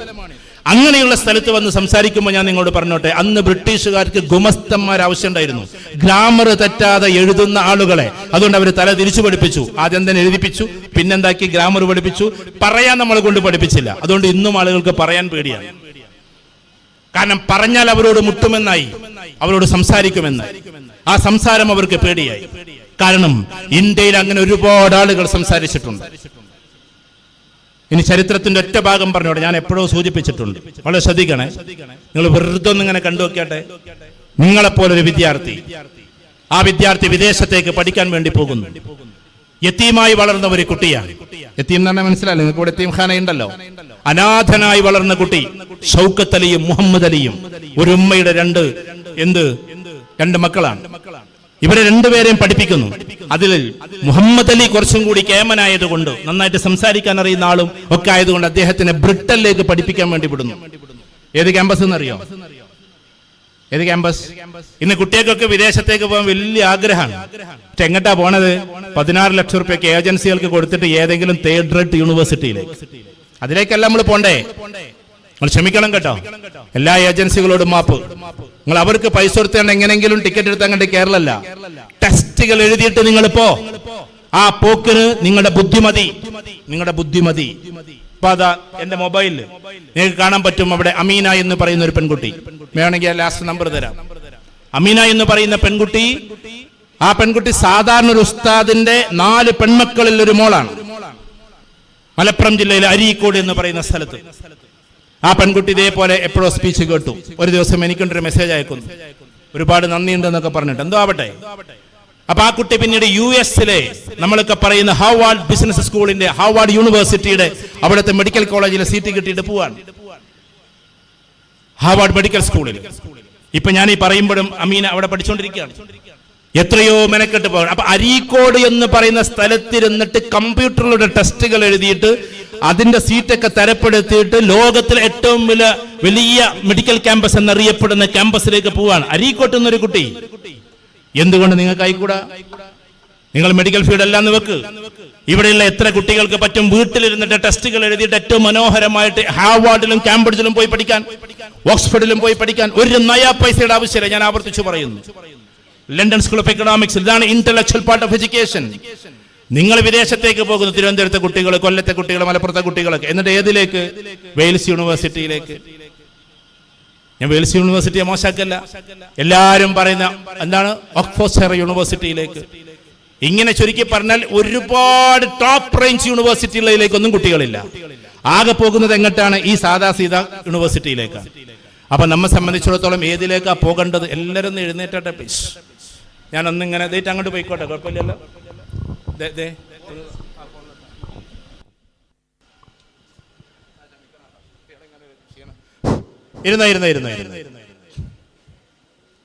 ഇരുന്നോ. ചിലപ്പോഴൊക്കെ എങ്ങനെയും ക്ലാസ് എടുക്കാറുണ്ട്. നിങ്ങൾക്ക് എന്തോ ഒരു ക്ഷീണം പറ്റിയ പോലെയൊക്കെ തോന്നി. ഒന്നിനും ആൻസർ കിട്ടാത്തത് കൊണ്ടാണോ അതോ എൻ്റെ ശബ്ദം കൊണ്ടാണോ എനിക്ക് അറിഞ്ഞുകൂടാ. ഇതെവിടെ ശ്രദ്ധിക്കണേ. ഇവിടെ ഇരിക്കുന്ന എല്ലാ കുട്ടികളോടും പറയാം, നിങ്ങൾ പുറത്തേക്ക് അഥവാ പോവുകയാണെങ്കിൽ പോവുകയാണെങ്കിൽ, എനിക്കറിയാം അങ്ങനെ കുറേ കുട്ടികൾ പോയ കഥകൾ അറിയാം, അവരെ മോട്ടിവേറ്റ് ചെയ്ത കഥകൾ അറിയാം. ഞാൻ ദൈവാനുഗ്രഹം കൊണ്ട് പല ക്യാമ്പസിലും പോയിട്ടുണ്ട്, ഓക്സ്ഫോർഡിലും കാംബ്രിഡ്ജിലും ഒക്കെ ഞാൻ പോയിട്ടുണ്ട്. അതുകൊണ്ട് ഞാൻ പറയാണ് നിങ്ങളോട്, അവിടെ എത്തൽ ഒന്ന് മെനക്കെട്ടാൽ കുറച്ച് എളുപ്പമാണ്. അവിടെ എത്തൽ, ഞാനും വിദ്യാർത്ഥിയാണ് കേട്ടോ. ഞാനിപ്പോൾ US PhD ചെയ്തുകൊണ്ടിരിക്കുകയാണ്. 3.5 വർഷമായി പോസ്റ്റൽ PhDയിലാണ്, US നല്ലൊരു യൂണിവേഴ്സിറ്റിയുടെ. അപ്പോൾ അവിടെ പോകണമെങ്കിൽ, അപ്പോൾ ഇത് വരുമ്പോൾ ചില ആൾക്കാർക്ക് തോന്നുന്നു, രക്ഷിതാക്കൾക്ക് എന്തിനാ പെൺകുട്ടികളൊക്കെ കണ്ട് അയക്കണേ അത് എന്നൊക്കെ തോന്നും. ഈ ലോകത്തിലെ ശ്രദ്ധിക്കണേ, ചില സ്ഥലത്ത് നന്നായിട്ട് മതപരമായ മൂല്യങ്ങൾ കൊടുക്കുന്ന ക്യാമ്പസുകളുണ്ട്. അതിന് പോകാത്ത ആൾക്കാർ പിന്നെ ഏതെങ്കിലും കോലത്തിൽ പോകുന്ന ക്യാമ്പസുകൾ വേറെയുണ്ട്. എന്നാൽ ഈ ലോക പ്രശസ്തമായ ക്യാമ്പസിൽ ഈ പറയുന്ന മോശത്തരത്തിനൊന്നും നേരെയില്ല. മനസ്സിലായോ? അത്ര ഹെവിയാണ് അവരുടെ സിലബസ്, അത്ര ടോപ്പ് റേഞ്ചിലാണ് അവരുടെ യാത്ര. അതുകൊണ്ട് തന്നെ അവരെ സംബന്ധിച്ചിടത്തോളം മൂല്യങ്ങൾ എന്ന് പറയുന്നത് ഓട്ടോമാറ്റിക്കലി ഉണ്ടാകും. അത് നിങ്ങൾക്ക് അവിടെ പോയാലേ മനസ്സിലാവും. നമ്മുടെ നാട്ടിൽ എൻട്രൻസ് എക്സാമിന് പോകുമ്പോൾ മഫ്ത ഇടാൻ പറ്റൂലേ, കയ്യിറക്കം കൂടിയാൽ അത് അങ്ങനെ ചുരുക്കി പറഞ്ഞാൽ കോപ്പി അടിക്കാൻ വേണ്ടി എവിടെങ്കിലും എഴുതി വെച്ചിട്ടുണ്ടാകുമെന്ന് വിചാരിച്ച് എന്താക്കുകയാണ്, നമ്മുടെ ഡ്രസ്സ് വരെ അഴിപ്പിക്കുന്ന ഒരു അവസ്ഥയിലേക്ക് ഇന്ത്യ പോയി. ഞാനതിനെ കുറ്റപ്പെടുത്തല്ല. പക്ഷേ ലേറ്റസ്റ്റ് ആയിട്ടുള്ള ടെക്നോളജി അറിയാത്തത് കൊണ്ടാണ്. അതിനേക്കാൾ വലിയ ടെസ്റ്റ്, നമ്മുടെ നീറ്റിനേക്കാൾ, നമ്മുടെ JEE ടോപ്പായിട്ടുള്ള ടെസ്റ്റുകൾ ഉണ്ട് ഈ ലോകത്തിൽ. വലിയ വലിയ യൂണിവേഴ്സിറ്റിയിലേക്കുള്ള ടെസ്റ്റുകൾ. അതിലെല്ലാവർക്കും നിരന്നിരിക്കാം. അവർക്ക് നക്കാബ് ഇടാം. നക്കാബ് എന്ന് പറഞ്ഞത് ആ കുട്ടികളുടെ സാധനത്തെ നക്കാബ് ഇടാം. കാംബ്രിഡ്ജിലോ ഓക്സ്ഫോർഡിലോ നക്കാബ് ചർച്ചയല്ല. വേണോ വേണ്ടെന്നുള്ളതൊക്കെ വേറെ ചിന്തിക്കാം. പക്ഷേ അങ്ങനെ പോയാൽ പോലും ഒരിക്കലും കാംബ്രിഡ്ജിലും ഓക്സ്ഫോർഡിലും ചർച്ചയാകില്ല. ഏത് കുട്ടികൾക്കും അവരുടേതായ കൾച്ചർ അനുസരിച്ച് വരാം. നമ്മുടെ നാട്ടിൽ മാത്രമേ ഇതൊക്കെ എന്താവുന്നുള്ളൂ, ചർച്ചയാകുന്നുള്ളൂ. ഹൈലി ഇന്റലക്ച്വലായ ആളുകൾക്ക് അവിടെ വേഷവിധാനങ്ങൾ എന്തുമാക്കാം. അതാണ് സത്യത്തിൽ അവിടെ ഉള്ള ഒരു രീതി. അവിടെ മതങ്ങളെ കുറിച്ച് ചർച്ചയോ വേറുള്ളതിനെ കുറിച്ച് ചർച്ചയോ ഒന്നുമില്ല. കാരണം എന്താണെന്ന് വെച്ചാൽ എല്ലാവർക്കും അവരുടേതായ രീതിയിൽ ജീവിച്ചു പോവാം. ആ കൾച്ചറാണ് അവിടെ ഉള്ളത്. തന്നെയല്ല, ഇപ്പൊ IIT-യിൽ ഒരിക്കൽ ചെന്നൈ IIT-യിൽ ഞാൻ പോയപ്പോൾ അവിടുത്തെ കുട്ടികളോട് വെറുതെ ചോദിച്ചു, ഇവിടെ പ്രണയം ഉണ്ടോ എന്ന് ചോദിച്ചു. അങ്ങനെ ഉണ്ടാവുമല്ലോ, ഉണ്ടോന്ന് ചോദിച്ചപ്പോൾ പറഞ്ഞു, കുട്ടികൾ എന്നോട് പറയാം അതിനൊക്കെ ഇവിടെ വിടാൻ നേരം. That is IIT. അവിടുത്തെ എല്ലാ പേപ്പേഴ്സും ക്ലിയർ ആയി പുറത്തിറങ്ങണമെന്നുണ്ടെങ്കിൽ പ്രണയിക്കാൻ നിന്നാലൊന്നും പറ്റൂല. അതുകൊണ്ടാണ്.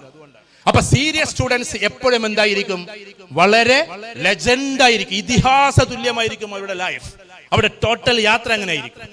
നമ്മൾ ചിലപ്പോൾ അതിനേക്കാൾ റേഞ്ച് കുറയുമ്പോ, നിങ്ങൾ കുറഞ്ഞു എന്നല്ല പറഞ്ഞ, കുറയുമ്പോ നമ്മുടെ ട്രാക്ക് തെറ്റിപ്പോകും. അപ്പൊ ചിലപ്പോൾ ഏതെങ്കിലും ഒരു ബൈക്കിൽ നിന്നുകൊണ്ട് ഹായ് എന്ന് പറഞ്ഞുകൊണ്ട് ഒരു വിളി വന്നാൽ ഹോയ് എന്ന് പറഞ്ഞുകൊണ്ട് ഓടിച്ചെല്ലുന്ന ഒരു അവസ്ഥയിലേക്ക് നമ്മൾ എത്തും. ഞാൻ നിങ്ങളെ കുറിച്ചല്ല പറഞ്ഞു കേട്ടോ, എനിക്ക് ഇവിടുന്ന് പോകണ ആകെ ഒറ്റ ഡോറേ ഉള്ളൂ. ഞാൻ പറഞ്ഞു വരുന്നത്, നമ്മളെപ്പോലെയുള്ള കുട്ടികൾ അതിലേക്ക് അധപ്പതിക്കരുത്. കാരണം നമ്മെ സംബന്ധിച്ചിടത്തോളം ഇന്റലക്ച്വൽ പ്രോപ്പർട്ടി, അതാണ് ഈ ലോകത്തിൽ ഏറ്റവും വലുത്. Intellectual property. നിങ്ങൾ വിചാരിക്കേണ്ട, ലോകത്തിൽ ഏറ്റവും കൂടുതൽ സക്സസ് ആകാൻ സമ്പത്താണ് വേണ്ടത്. സമ്പത്തല്ല വേണ്ടത്. എന്താ വേണ്ടത്? ബുദ്ധിയാ വേണ്ടത്. ചില ആളുകൾക്ക് അങ്ങനെ തോന്നലുണ്ട്. ഇപ്പൊ നിങ്ങൾക്ക് നീറ്റ് കിട്ടിയെന്ന് വിചാരിക്കാം. ഇപ്പൊ നിങ്ങൾ അതൊക്കെ കഴിഞ്ഞു പോകുന്നു. നീറ്റ് കിട്ടിയ ഒരു കുട്ടിക്ക് KMCT-യിലോ അല്ലെങ്കിൽ നമ്മളെ MES-ലോ ഏതെങ്കിലും മെഡിക്കൽ കോളേജിൽ കിട്ടി, എത്ര ക്യാഷ് വരും എന്ന് പറയും? MBBS കഴിഞ്ഞ് പുറത്തിറങ്ങുമ്പോ എത്രയാകും? ഏകദേശം 50 ലക്ഷം രൂപ. നീറ്റ് കിട്ടിയ കുട്ടികൾക്ക് പോലും അത്തരം മെഡിക്കൽ കോളേജിൽ കിട്ടുമ്പോൾ എത്ര വരും? പറഞ്ഞാട്ടെ, 50 ലക്ഷം രൂപ വരും. ഒരു വർഷത്തിൽ 10 ലക്ഷം രൂപ വീതം ചെലവാക്കണം നീറ്റ് കിട്ടിയവർക്ക് വരെ. എവിടെ? KMCT-യിലും MES-ലൊക്കെ ആകുമ്പോൾ ഞാൻ പറഞ്ഞ മാനേജ്മെന്റ് ലെവലിലുള്ള മെഡിക്കൽ കോളേജ്. എന്നാൽ അതേ ഒന്ന് തിരുവനന്തപുരം മെഡിക്കൽ കോളേജിലോ കാലിക്കറ്റ് മെഡിക്കൽ കോളേജിലോ കിട്ടിയെന്ന് വെക്കുക. ഒരു കുട്ടിക്ക് കുറച്ചും കൂടി ബുദ്ധി ഉപയോഗിച്ചപ്പോഴാണല്ലോ അങ്ങോട്ട് എത്തുക. ആ കുട്ടികൾ എത്ര അടക്കേണ്ട ഫീസ്? 30,000 രൂപ. 1.5 ലക്ഷം രൂപ കൊണ്ട് ടോട്ടൽ എന്ത് ചെയ്യാം? MBBS കഴിഞ്ഞ് പുറത്തിറങ്ങാം. അതേ കുട്ടി ഒന്നും കൂടി റേഞ്ച് കൂടി എയിംസിലെത്തി എന്ന് വിചാരിക്കും, all India institute of medical science. എത്ര ഫീസ് എന്നറിയോ? 1,500 രൂപ. 7,500 രൂപക്ക് ടോട്ടൽ MBBS കഴിഞ്ഞിട്ട് പുറത്തിറങ്ങാം. ഇതാ തമ്മിൽ വ്യത്യാസം. ഇനി നിങ്ങൾ പറ, സമ്പത്താണോ വലുത് അതോ തലയാണോ വലുത്? നിങ്ങൾ പറ. നമ്മുടെ ബുദ്ധിയാണ്. നമ്മുടെ ബുദ്ധിയെ വികസിപ്പിക്കുക എന്നുള്ളത് തന്നെയാണ്. ആ ബുദ്ധിയെ വികസിപ്പിക്കാനുള്ള ഏറ്റവും അപാരമായ ബുദ്ധി പടച്ച തമ്പുരാൻ നമുക്കൊക്കെ തന്നിട്ടുണ്ട്. പക്ഷെ യൂസ് ചെയ്യുന്നില്ല എന്ന് മാത്രം. നമ്മൾ യൂസ് ചെയ്യുന്നില്ല. പിന്നെ ഇവരുടെ ഒരു ബുക്കുണ്ട്, അതൊന്ന് വായിക്കണം നിങ്ങൾ. ആ പുസ്തകത്തിൽ പറയുന്നത് ഒരു മനുഷ്യൻ ഉപയോഗിക്കുന്നതിനേക്കാളും എത്രയോ ഇരട്ടിയാണ്. കമ്പ്യൂട്ടർ ലേഡി എന്നറിയപ്പെടുന്ന ആര്? ശകുന്തള ദേവി. അവരെഴുതിയൊരു പുസ്തകമുണ്ട് ബ്രെയിനിനെ കുറിച്ചിട്ട്. കാരണം കമ്പ്യൂട്ടറിനേക്കാൾ അപാരമാണ് എന്ത്? മനുഷ്യന്റെ ബ്രെയിൻ. ഓരോ കോമൺ ആളുകളുടെയും ബ്രെയിൻ. ആൽബർട്ട് ഐൻസ്റ്റീൻ മരിച്ചപ്പോൾ അദ്ദേഹത്തിന്റെ മകൻ ആംസ് ഐൻസ്റ്റീൻ ആൽബർട്ട് ഐൻസ്റ്റീന്റെ ബ്രെയിൻ എടുത്ത് പരിശോധിച്ചു. വളരെ ശ്രദ്ധിക്കണേ. ഒരു പഠനമാണ്, സൈക്കോളജി ഞങ്ങൾക്ക് പഠിക്കാനുണ്ടായിരുന്നു. ആം സയൻസിന് ബ്രെയിൻ എടുത്ത് പരിശോധിച്ചു. കാരണം the brain of 20th century, 20ാം നൂറ്റാണ്ടിന്റെ തലച്ചോറ് എന്നാണ് അദ്ദേഹത്തെ പറ്റി അറിയാം. 20ാം നൂറ്റാണ്ടിൽ അത്ര തലയുള്ള ഒരാൾ വന്നിട്ടില്ല. That is Albert Einstein. ആ ആൽബർട്ട് ഐൻസ്റ്റീന്റെ തലച്ചോറ് എടുത്ത് പരിശോധിക്കാൻ പുറത്തെടുത്ത് പരിശോധിച്ചു, നല്ല ടെക്നിക്കൽ സ്റ്റഡീസ് നടത്തി. ആ സ്റ്റഡീസിൽ സാധാരണ ഒരു മനുഷ്യന്റെ, ഒരു കോമൺ മാന്റെയും ആൽബർട്ട് ഐൻസ്റ്റീന്റെയും ബ്രെയിൻ ഈക്വൽ ആണ് വെയിറ്റിൽ. കനമെടുത്തു നോക്കുമ്പോൾ എല്ലാം ഒരുപോലെയാണ്, സെല്ലുകൾ ഒരുപോലെയാണ്, പക്ഷേ ഉപയോഗത്തിലായിരുന്നു മാറ്റമെന്ന് പഠനമുണ്ടായി. അപ്പൊ എന്താണ്ടായേ?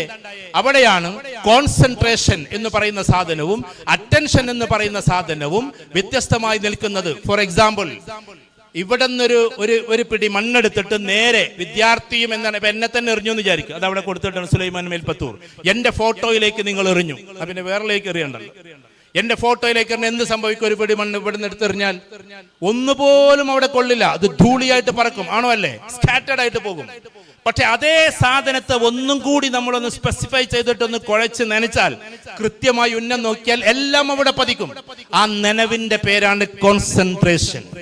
ആ കോൺസെൻട്രേഷൻ ഉണ്ടാകുമ്പോഴാണ് സത്യത്തിൽ ഒരു മനുഷ്യന്റെ ബുദ്ധി ടോട്ടാലിറ്റിയായി മാറുന്നത്. അപ്പോഴാണ് ബ്രോഡനിങ് ആയി മാറുന്നത്. നമ്മളിപ്പോ നമ്മുടെ ബ്രെയിൻ എങ്ങനെ അങ്ങോട്ടും ഇങ്ങോട്ടും കൊടുക്കാണ്. കുറെ അനൂപിന് കൊടുക്കണം, കുറെ സ്വരൂപിന് കൊടുക്കണം, കുറെ അനുമാനം കൊടുക്കണം, ഇങ്ങനെ കുറെ ആൾക്കാർ. ഞാൻ അനുമാൻ എന്ന് പറഞ്ഞത് മറ്റേ മനുഷ്യകുലത്തിൽപ്പെട്ടതാണല്ലോ, ദൈവത്തെ പറ്റി പറഞ്ഞതല്ല. ഇങ്ങനെ എല്ലാവർക്കും നമ്മൾ കൊടുക്കണം. അപ്പൊ നമ്മളെ കൂട്ടുകാർക്ക് അവർക്ക് കൊടുക്കുന്നു, ഇവർക്ക് കൊടുക്കുന്നു, അവരുടെ ഇമോഷൻ ഇവരുടെ ഇമോഷൻ എല്ലാം കൂടി കഴിഞ്ഞിട്ട് നമുക്ക് പോകാൻ കഴിയില്ല. അതുകൊണ്ട് അറ്റൻഷൻ എന്നത് അത് ഒരുപാട് മേഖലയിലേക്ക് കൊടുക്കലാണ്. കോൺസെൻട്രേഷൻ എന്ന് പറഞ്ഞാൽ ഒരിടത്തേക്ക് മാത്രം കൊടുക്കലാണ്. ഇപ്പൊ ഞാൻ ഈ പറയുന്നത് കേൾക്കുമ്പോഴും പലതും കേൾക്കാതെ പോകുന്ന കുട്ടികളുണ്ട്. അവരുടെ മൈൻഡ് ഇപ്പോൾ അറ്റൻറ്റീവ് ആണ്, ഏതില്? പലതിലും. നേരെ കോൺസെൻട്രേറ്റീവ് ആകുമ്പോഴാണ് എന്റേത് എന്താക്കുക, ശരിക്കും ശ്രദ്ധിച്ച് കേൾക്കുക. സംഭവം മനസ്സിലായോ നിങ്ങൾക്ക് പറയുന്നത്? ആ ഒരു അറ്റൻഷനും കോൺസെൻട്രേഷനുമായി മാറുമ്പോഴാണ് നമ്മൾ എഡ്യൂക്കേഷൻ എന്ന തലത്തിലേക്ക് ഉയരുക. നമ്മളൊക്കെ രക്ഷിതാക്കൾ ഇവിടെ ഇരിക്കുന്നത്, എപ്പോഴും രക്ഷിതാക്കൾ എത്ര പേരുണ്ട്? Please raise the hands. രക്ഷിതാക്കൾ എന്ന് കൈവയ്ക്കാട്ടെ. രക്ഷിതാക്കളെ എണ്ണ ഇവിടെ ശരിക്കും കാണാൻ പറ്റുന്നില്ല. ഓക്കെ, അത്യാവശ്യമുണ്ട്. രക്ഷിതാക്കളെ ഞാൻ നിങ്ങളോട് പറയാം ഒരു കാര്യം, ഇവിടെ ഇരിക്കുന്ന രക്ഷിതാക്കളോട് പറയാം. ഇന്നത്തെ തലമുറയിലെ കുട്ടികൾ ആണ് ഏറ്റവും ടോപ്പ്. അതിന് വേണമെങ്കിൽ കുട്ടികളൊന്ന് കൈയടിച്ചോളി, ഞാൻ വെറുതെ പറഞ്ഞതല്ല. ഇന്നത്തെ തലമുറയിലെ കുട്ടികൾ ഏറ്റവും ടോപ്പാണ്. കാരണം നമുക്കറിയാത്ത കാര്യങ്ങൾ നമ്മളെ പഠിപ്പിക്കുന്ന ആൾക്കാരാണ് ആര്? നമ്മളെ മക്കളാണോ അല്ലേ? ടീച്ചേഴ്സിന് വരെ പേടിയാണ്. ഞാൻ കേരളത്തിൽ പ്രശസ്തമായ ഒരു കോളേജിൽ പോയപ്പോൾ ഒരു PhD കഴിഞ്ഞ ഒരാൾ എന്നോട് പറഞ്ഞു, സാർ ഞങ്ങൾക്ക് കുട്ടികളുടെ ഇടയിൽ പോകാൻ പേടിയാണ്. കാരണം അവരെല്ലാവരും ടോപ്പ് റേഞ്ചിൽ ഗൾഫിൽ നിന്നൊക്കെ പഠിച്ചു വന്ന് ടോപ്പ് ഇംഗ്ലീഷിൽ വന്നിരിക്കുക. ഞങ്ങൾ ഈ റിസർച്ചൊക്കെ കഴിഞ്ഞിട്ട് ഇങ്ങനെ ഞങ്ങളെ സബ്ജക്റ്റ് മാത്രം ഇങ്ങനെ പറയുന്ന ആൾക്കാരായതുകൊണ്ട് വേണ്ട രീതിയിൽ അവരോട് പിടിച്ചിക്കാൻ പറ്റുന്നില്ല എന്ന്. കാരണം സാറന്മാരെക്കാളും മുകളിലാണ് ഇപ്പോ കുട്ടികളുടെ ആ ഒരു ഹൈനസ്. പക്ഷേ അവരെന്ത് ചെയ്യുന്നു? അവരവിടെ ബ്രെയിനെ സ്കാറ്റേഡ് ആക്കി കൊണ്ടുപോകാൻ അല്ലേ? നമ്മളിങ്ങനെ ചിലപ്പോൾ ചില കുട്ടികൾക്ക് എന്തെങ്കിലുമൊക്കെ ആയിട്ടൊരു ഒരു സെൽഫി എടുക്കണം, എന്നിട്ട് അത് പോസ്റ്റ് ചെയ്യണം. അപ്പൊ അതിന്റെ പിന്നാലെ ഇങ്ങനെ ശ്രദ്ധ പോകുമ്പോൾ എന്താകും? ഞാൻ അങ്ങനെ പറയില്ല, നിങ്ങൾ എന്നെ ഒരു മഠേനെന്ന് വിളിച്ചോളൂ, മണ്ടനെന്ന് വിളിച്ചോളൂ. 56 രാജ്യത്ത് ഞാൻ പോയി, ഒരു സ്ഥലത്തിന്റെ വീഡിയോ ഞാൻ ഇന്നുവരെ ഇട്ടിട്ടില്ല. ബക്കിംഗ്ഹാം പാലസിൽ പോയിട്ടുണ്ട്. അതേപോലെ തന്നെ പിന്നെ ഞാനും E.T. മുഹമ്മദ് ബഷീർ സാബും കൂടി നമ്മുടെ ഓസ്ട്രേലിയൻ പാർലമെന്റിന്റെ ഉള്ളിൽ പോയിട്ടുണ്ട്. അവിടെ നിന്നൊക്കെ ഒരു ഫോട്ടോ എടുക്കാൻ നമുക്കൊരു എല്ലാ ഫോട്ടോ എൻ്റെ കയ്യിലുണ്ട്. ഞാനിതെവിടെയും പ്രദർശിപ്പിച്ചിട്ടൊന്നുമില്ല. ഫോട്ടോ എടുക്കാൻ നമ്മൾ എടുക്കും കേട്ടോ. ഫോട്ടോ എടുക്കാതിരിക്കുക എന്നുള്ളൊരു വിഡ്ഢിത്തായിട്ട് ചിലപ്പോൾ നമുക്ക് തോന്നും. പക്ഷെ ഫോട്ടോ എടുക്കും. ഇതുവരെ ഞാൻ ഇന്നടുത്തുനിന്ന് പറയുന്നു എന്ന് പറഞ്ഞിട്ട് ഞാൻ പറഞ്ഞിട്ടില്ല. അതിന് വേണമെങ്കിൽ നിങ്ങൾക്ക് എന്നെ വിട്ട്, അതല്ല സംഭവം. ലോകമെന്ന് പറഞ്ഞാൽ, രാജ്യമെന്ന് പറഞ്ഞാൽ, നമ്മുടെ ഇടമെന്ന് പറഞ്ഞാൽ ഇതല്ല. നമ്മൾ എന്തെങ്കിലും ചെയ്യുന്ന കാര്യങ്ങൾ പ്രദർശിപ്പിക്കലല്ല പ്രധാനം നമ്മൾ ഉയർന്നേ പോകലാണ്. ആ ഉയർന്നു പോകുന്ന പോക്കിൽ എൻ്റെ പ്രിയപ്പെട്ട കുട്ടികളോട് ഞാൻ പറഞ്ഞോട്ടെ, ഈ പറയുന്ന രീതിയിൽ പോയൊരു മനുഷ്യന്റെ കഥയാണ് ഞാൻ നേരത്തെ പറഞ്ഞത്, മൗലാന മുഹമ്മദ് അലി ജൗഹറിനെ കുറിച്ച്. അത് പറഞ്ഞിട്ടാണ് ഞാൻ അതിലേക്ക് തിരിഞ്ഞത്. നിങ്ങൾ വെറുതെ ഒന്ന് ആലോചിച്ച് നോക്കിയാട്ടെ, ഏകദേശം 10-25 വയസ്സുള്ള സമയത്ത് അദ്ദേഹത്തിനെ ഓക്സ്ഫോർഡ് യൂണിവേഴ്സിറ്റിയിലേക്ക് പഠിപ്പിക്കാൻ വേണ്ടിയിട്ട് അമ്മ വിടുന്നു, അഥവാ ഉമ്മ വിടുന്നു. ആ ഉമ്മ വിടുന്ന സമയത്ത് കൊടുക്കുന്ന ഉപദേശം എന്താണെന്നറിയോ? ഞാൻ ഇവിടെ സൂചിപ്പിച്ചിട്ടുണ്ട്, ആവർത്തിക്കാന്ന് വിചാരിക്കരുത്. ഞാൻ എൻ്റെ പ്രിയപ്പെട്ട കുട്ടികളോട് പറയാണ്, നിങ്ങൾ ചിലപ്പോൾ അത് കേൾക്കണമെന്നില്ല. ഉമ്മ പറയുന്ന ഒരൊറ്റ കാര്യതേ ഉള്ളൂ, മോനെ ഞാൻ നിന്നെ അനാഥമായിട്ടാണ് വളർത്തിയത്, അനാഥമായിട്ട്. അതുകൊണ്ട് നീ അവിടെ പോയിട്ട് ഒരിക്കലും എന്താക്കരുത്, നീ പഠിച്ച പാഠങ്ങൾ മറന്നു പോകരുത്. നീ ഖുർആൻ മനഃപ്പാഠമാക്കിയ കുട്ടിയാണ്. അതോടൊപ്പം തന്നെ നീ കുറെ കിതാബുകൾ ഓതി പഠിച്ച കുട്ടിയാണ്, മൗലാനയാണ്. അതുകൊണ്ട് നീ അവിടെ പോകുന്ന സമയത്ത് അതിമനോഹരമായി അവിടുത്തെ കുട്ടികളെ കാണുമ്പോൾ, അവിടുത്തെ സംസ്കാരം കാണുമ്പോൾ അതിൽ ലയിച്ചു പോകരുത്. കാരണം നീ പോകുന്നത് ഓക്സ്ഫോർഡ് യൂണിവേഴ്സിറ്റിയിലേക്കാണ്. ലോകത്തിലെ അന്നത്തെ നമ്പർ 1 യൂണിവേഴ്സിറ്റിയാണ് ഓക്സ്ഫോർഡ്. അതിന്ന് പിരിഞ്ഞു വന്നിട്ടാണ് കാംബ്രിഡ്ജ് ഉണ്ടായത്. കാംബ്രിഡ്ജ് പിന്നീട് ഉണ്ടായതാണ്. ഓക്സ്ഫോർഡ് അന്നത്തെ ലോകത്തിലെ നമ്പർ 1 യൂണിവേഴ്സിറ്റിയാണ്. അവിടെ പഠിക്കാൻ വേണ്ടി നീ പോകുമ്പോൾ അവിടുത്തെ സംസ്കാരത്തോട് നീ യോജിക്കരുത്. പകരം ഞാൻ നിന്നെ പഠിപ്പിക്കുമ്പോഴേക്ക് തഹജ്ജുദ് നിസ്കാരം ഞാൻ നിന്നെ പഠിപ്പിച്ചിട്ടുണ്ട്. തഹജ്ജുദ് എന്ന് പറഞ്ഞിട്ട് പ്രഭാത പ്രാർത്ഥനയ്ക്ക് വേണ്ടി എഴുന്നേൽക്കുന്നതിന് മുമ്പുള്ള ഒരു നിസ്കാരമാണ്. ഏകദേശം ഇപ്പത്തെ സമയം പറഞ്ഞൊരു 4 മണി എന്നൊക്കെ പറയാം, അല്ലെങ്കിൽ ഒരു 3:30 എഴുന്നേറ്റ് നിസ്കരിക്കുന്ന ഒരു പ്രവണത നിനക്കുണ്ടാകണം. എന്നിട്ട് ഉമ്മ പറഞ്ഞത് എന്താ? മരം കോച്ചുന്ന തണുപ്പത്തും നീ അത് നിർത്തരുത് എന്ന്. മരം കോച്ചുന്ന തണുപ്പത്ത്. അദ്ദേഹത്തിന്റെ റൂമിലുണ്ടായിരുന്ന ഖമറുദ്ദീൻ എന്ന് പറയുന്ന കുട്ടി എഴുതി വെച്ചിട്ടുണ്ട്, 4 വർഷത്തോളം എന്റെ റൂമിലുണ്ടായിരുന്നു. അദ്ദേഹത്തിന്റെ പാതിരാവിലെ കരച്ചിൽ കേട്ടിട്ടാണ് ഞാൻ എഴുന്നേൽക്കുക. ഞാൻ ഒരാളെ ഹൈലൈറ്റ് ചെയ്ത് പറയില്ല, പക്ഷെ ചരിത്ര പുരുഷന്മാരെ നമ്മൾ മറക്കാൻ പാടില്ലല്ലോ. ഏതായിരുന്നാലും ശരി, അദ്ദേഹം പിന്നീട് പഠിത്തമൊക്കെ കഴിഞ്ഞ് വരുന്നു. ഗാന്ധിജി അടക്കം വന്ന് ജയിലിലാണ്. രംഗം വെറുതെ ഒന്ന് ആലോചിച്ച് നോക്ക്. ഇന്ത്യ എന്ന മഹാരാജ്യം, അതും പാകിസ്ഥാനും ബംഗ്ലാദേശും ഒക്കെ അടങ്ങുന്ന ഇന്ത്യ, മഹാഭാരത് എന്ന് പറയുന്ന ഇന്ത്യ സ്വാതന്ത്ര്യം കിട്ടാതെ അലഞ്ഞു തിരിയുകയാണ്. അന്ന് ഗാന്ധിജി അടക്കമുള്ളവർ ജയിലിലാണ്. ആ ജയിലുള്ള ഗാന്ധിജി അടക്കമുള്ളവരെ നേരെ എന്താക്കുന്നു? ഇറക്കുന്നു. കാരണം ഓക്സ്ഫോർഡിലെ വിദ്യാർത്ഥിയാണ്. അവസാനം ഗാന്ധിജി അടക്കമുള്ള ആളുകൾ ബ്രിട്ടനിലേക്ക് സ്വാതന്ത്ര്യം വാങ്ങിക്കാൻ വേണ്ടിയുള്ള സംസാരത്തിന് വേണ്ടി ആളുകളെ വിടുന്ന കൂട്ടത്തിൽ അതിമനോഹരമായി അവിടെ പ്രസംഗിക്കാൻ ഓക്സ്ഫോർഡിന്റെ വിദ്യാർത്ഥിയെയും വിടുകയാണ്. നമ്മുടെ സ്വാതന്ത്ര്യത്തിന് വേണ്ടി, ഈ ഇന്ത്യയുടെ സ്വാതന്ത്ര്യത്തിന് വേണ്ടി 1931, 47 സ്വാതന്ത്ര്യം കിട്ടുന്നത്. 1931 ബക്കിംഗ്ഹാം പാലസിലെ വട്ടമേശ സമ്മേളനത്തിലേക്ക് വിടുന്ന പ്രതിനിധികളിൽ ഒരാൾ, ഏറ്റവും പ്രധാനപ്പെട്ട കീനോട്ട് അഡ്രസ് എന്ന് പറയുന്നത് മൗലാന മുഹമ്മദ് അലി ജൗഹറ. ബോംബെയിൽ നിന്ന് കപ്പൽ കയറുമ്പോൾ എല്ലാ കുട്ടികളും ശ്രദ്ധിക്കണേ, അദ്ദേഹത്തിന്റെ മതാചാര പ്രകാരമാകട്ടെ, എന്നാലും ബോംബെയിൽ നിന്ന് കപ്പൽ കയറും. അന്ന് കപ്പലിലാ പോവുക ബ്രിട്ടനിലേക്ക്. ആ പോകുന്ന സമയത്ത്, കാരണം 38 ഫ്ലൈറ്റൊക്കെ എങ്ങനെ ഏതായത് തുടങ്ങിയതും പിന്നീട് അതൊക്കെ വന്നത്. അതുകൊണ്ട് അതിനു മുമ്പേ ഷിപ്പിലുള്ള യാത്രയിൽ ബോംബെയിൽ നിന്ന് കപ്പൽ കയറുമ്പോൾ അദ്ദേഹത്തോട് ചോദിച്ച ഒരു ചോദ്യമുണ്ട് നേതാക്കന്മാര്, മൗലാന വാട്ട്സ് യുവർ മാനിഫെസ്റ്റോ? ഇതേപോലെ തന്നെ ഈ തൊപ്പിയും പിന്നെ എന്താ പറയാ വലിയ കോട്ടും ഒക്കെ ഇട്ടിട്ട് പോകുമ്പോ, മൗലാന വാട്ട്സ് യുവർ മാനിഫെസ്റ്റോ? നിങ്ങളുടെ മാനിഫെസ്റ്റോ എന്താണ്? നിങ്ങൾ അവിടെ പോയി പറയാൻ പോകുന്ന പ്രകടന പത്രിക എന്താണ്? ആ സമയത്ത് തന്റെ പോക്കറ്റിന്റെ ഈ കീശയിൽ നിന്ന്, കോട്ടിന്റെ പോക്കറ്റിൽ നിന്ന് മെല്ലെ ചെറിയ ഖുർആന്റെ പതിപ്പ് ഇങ്ങനെ എടുത്തുയർത്തിക്കൊണ്ട് പറഞ്ഞ വാക്ക്, it's my manifesto, it's only my manifesto. ഇതാണ് എന്റെ മാനിഫെസ്റ്റോ. ഇതിലുള്ളതാ പറ, ജസ്റ്റിസിനെ കുറിച്ച്, മനുഷ്യന്റെ അവകാശങ്ങളെ കുറിച്ച് ഇങ്ങനെയായിരിക്കും ഞാൻ പറയാന്ന് പറഞ്ഞിട്ട് പോവാണ്. ആ പോക്ക് പോയിട്ട് ഇന്നേ വരെ ഇന്ത്യയിലേക്ക് തിരിച്ചു വരാത്തൊരു മനുഷ്യന്റെ പേര് കൂടിയാണ് മൗലാന മുഹമ്മദ് അലി ജൗഹർ. 1931 പോയതാ, 2025 തിരിച്ചു വന്നിട്ടില്ല. അതിലടക്കം എന്ത് സംഭവിച്ചു നിങ്ങൾ പഠിക്കണം. അലി സഹോദരന്മാർ എന്ന്, അലി ബ്രദേഴ്സ് എന്ന് നിങ്ങൾ സ്കൂളിൽ പഠിച്ചു വിടുമ്പോ, വെറും ഒരു പാരഗ്രാഫായിട്ട് പഠിപ്പിച്ചു വിടുമ്പോ നമ്മൾ ചിന്തിക്കേണ്ടത് ഒരു മനുഷ്യനെ കുറിച്ച്. അതുപോലെയുള്ള ആളുകളായി മാറാനാണ് സത്യത്തിൽ അന്ന് മന്നാനിയ എന്ന് പറയുന്നത് തുടക്കം കുറിച്ചത്. അതുപോലെ എല്ലാവരും ആവണമെന്നല്ലോ. ഓരോരുത്തർ, ഇപ്പൊ ശ്രീനാരായണ ഗുരു എത്ര മനോഹരമായി ഈ ലോകത്തിനെ വാർത്തെടുത്തു, അല്ലെങ്കിൽ കേരളത്തെ വാർത്തെടുത്തു. ലോകത്തിലെ ഏറ്റവും വലിയ കരിയർ ഏതാണെന്നറിയോ നിങ്ങൾക്ക്? അറിയോ? The number 1 career in this world. ഒന്ന് പറഞ്ഞട്ടെ കുട്ടികളെ, ലോകത്തിലെ ഏറ്റവും വലിയ കരിയർ ഏതാ? ഡോക്ടറാണോ? അല്ല. എഞ്ചിനീയർ ആണോ? അല്ല. സിവിൽ സർവീസ് ആണോ? അല്ല. സയന്റിസ്റ്റ് ആണോ? അല്ല. ലോകത്തിലെ നമ്പർ 1 കരിയർ ഏതാണെന്നറിയോ?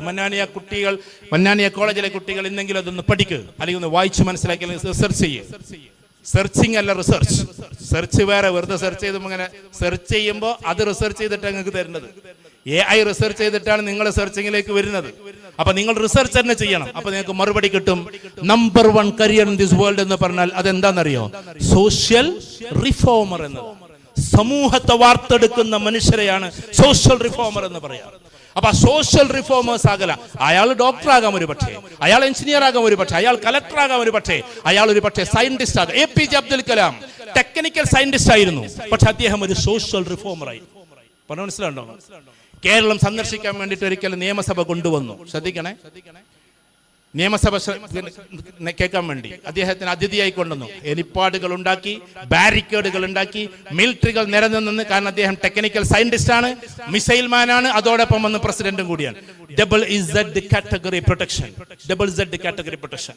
ആ പ്രൊട്ടക്ഷനോട് കൂടിയിട്ട് വരികയാണ്. അന്ന് നിയമസഭക്ക് കൊടുത്തത് വെറും 15 അല്ലെങ്കിൽ 20 മിനിറ്റ്. നിയമസഭക്ക് കൊടുത്തത് 20 മിനിറ്റ്.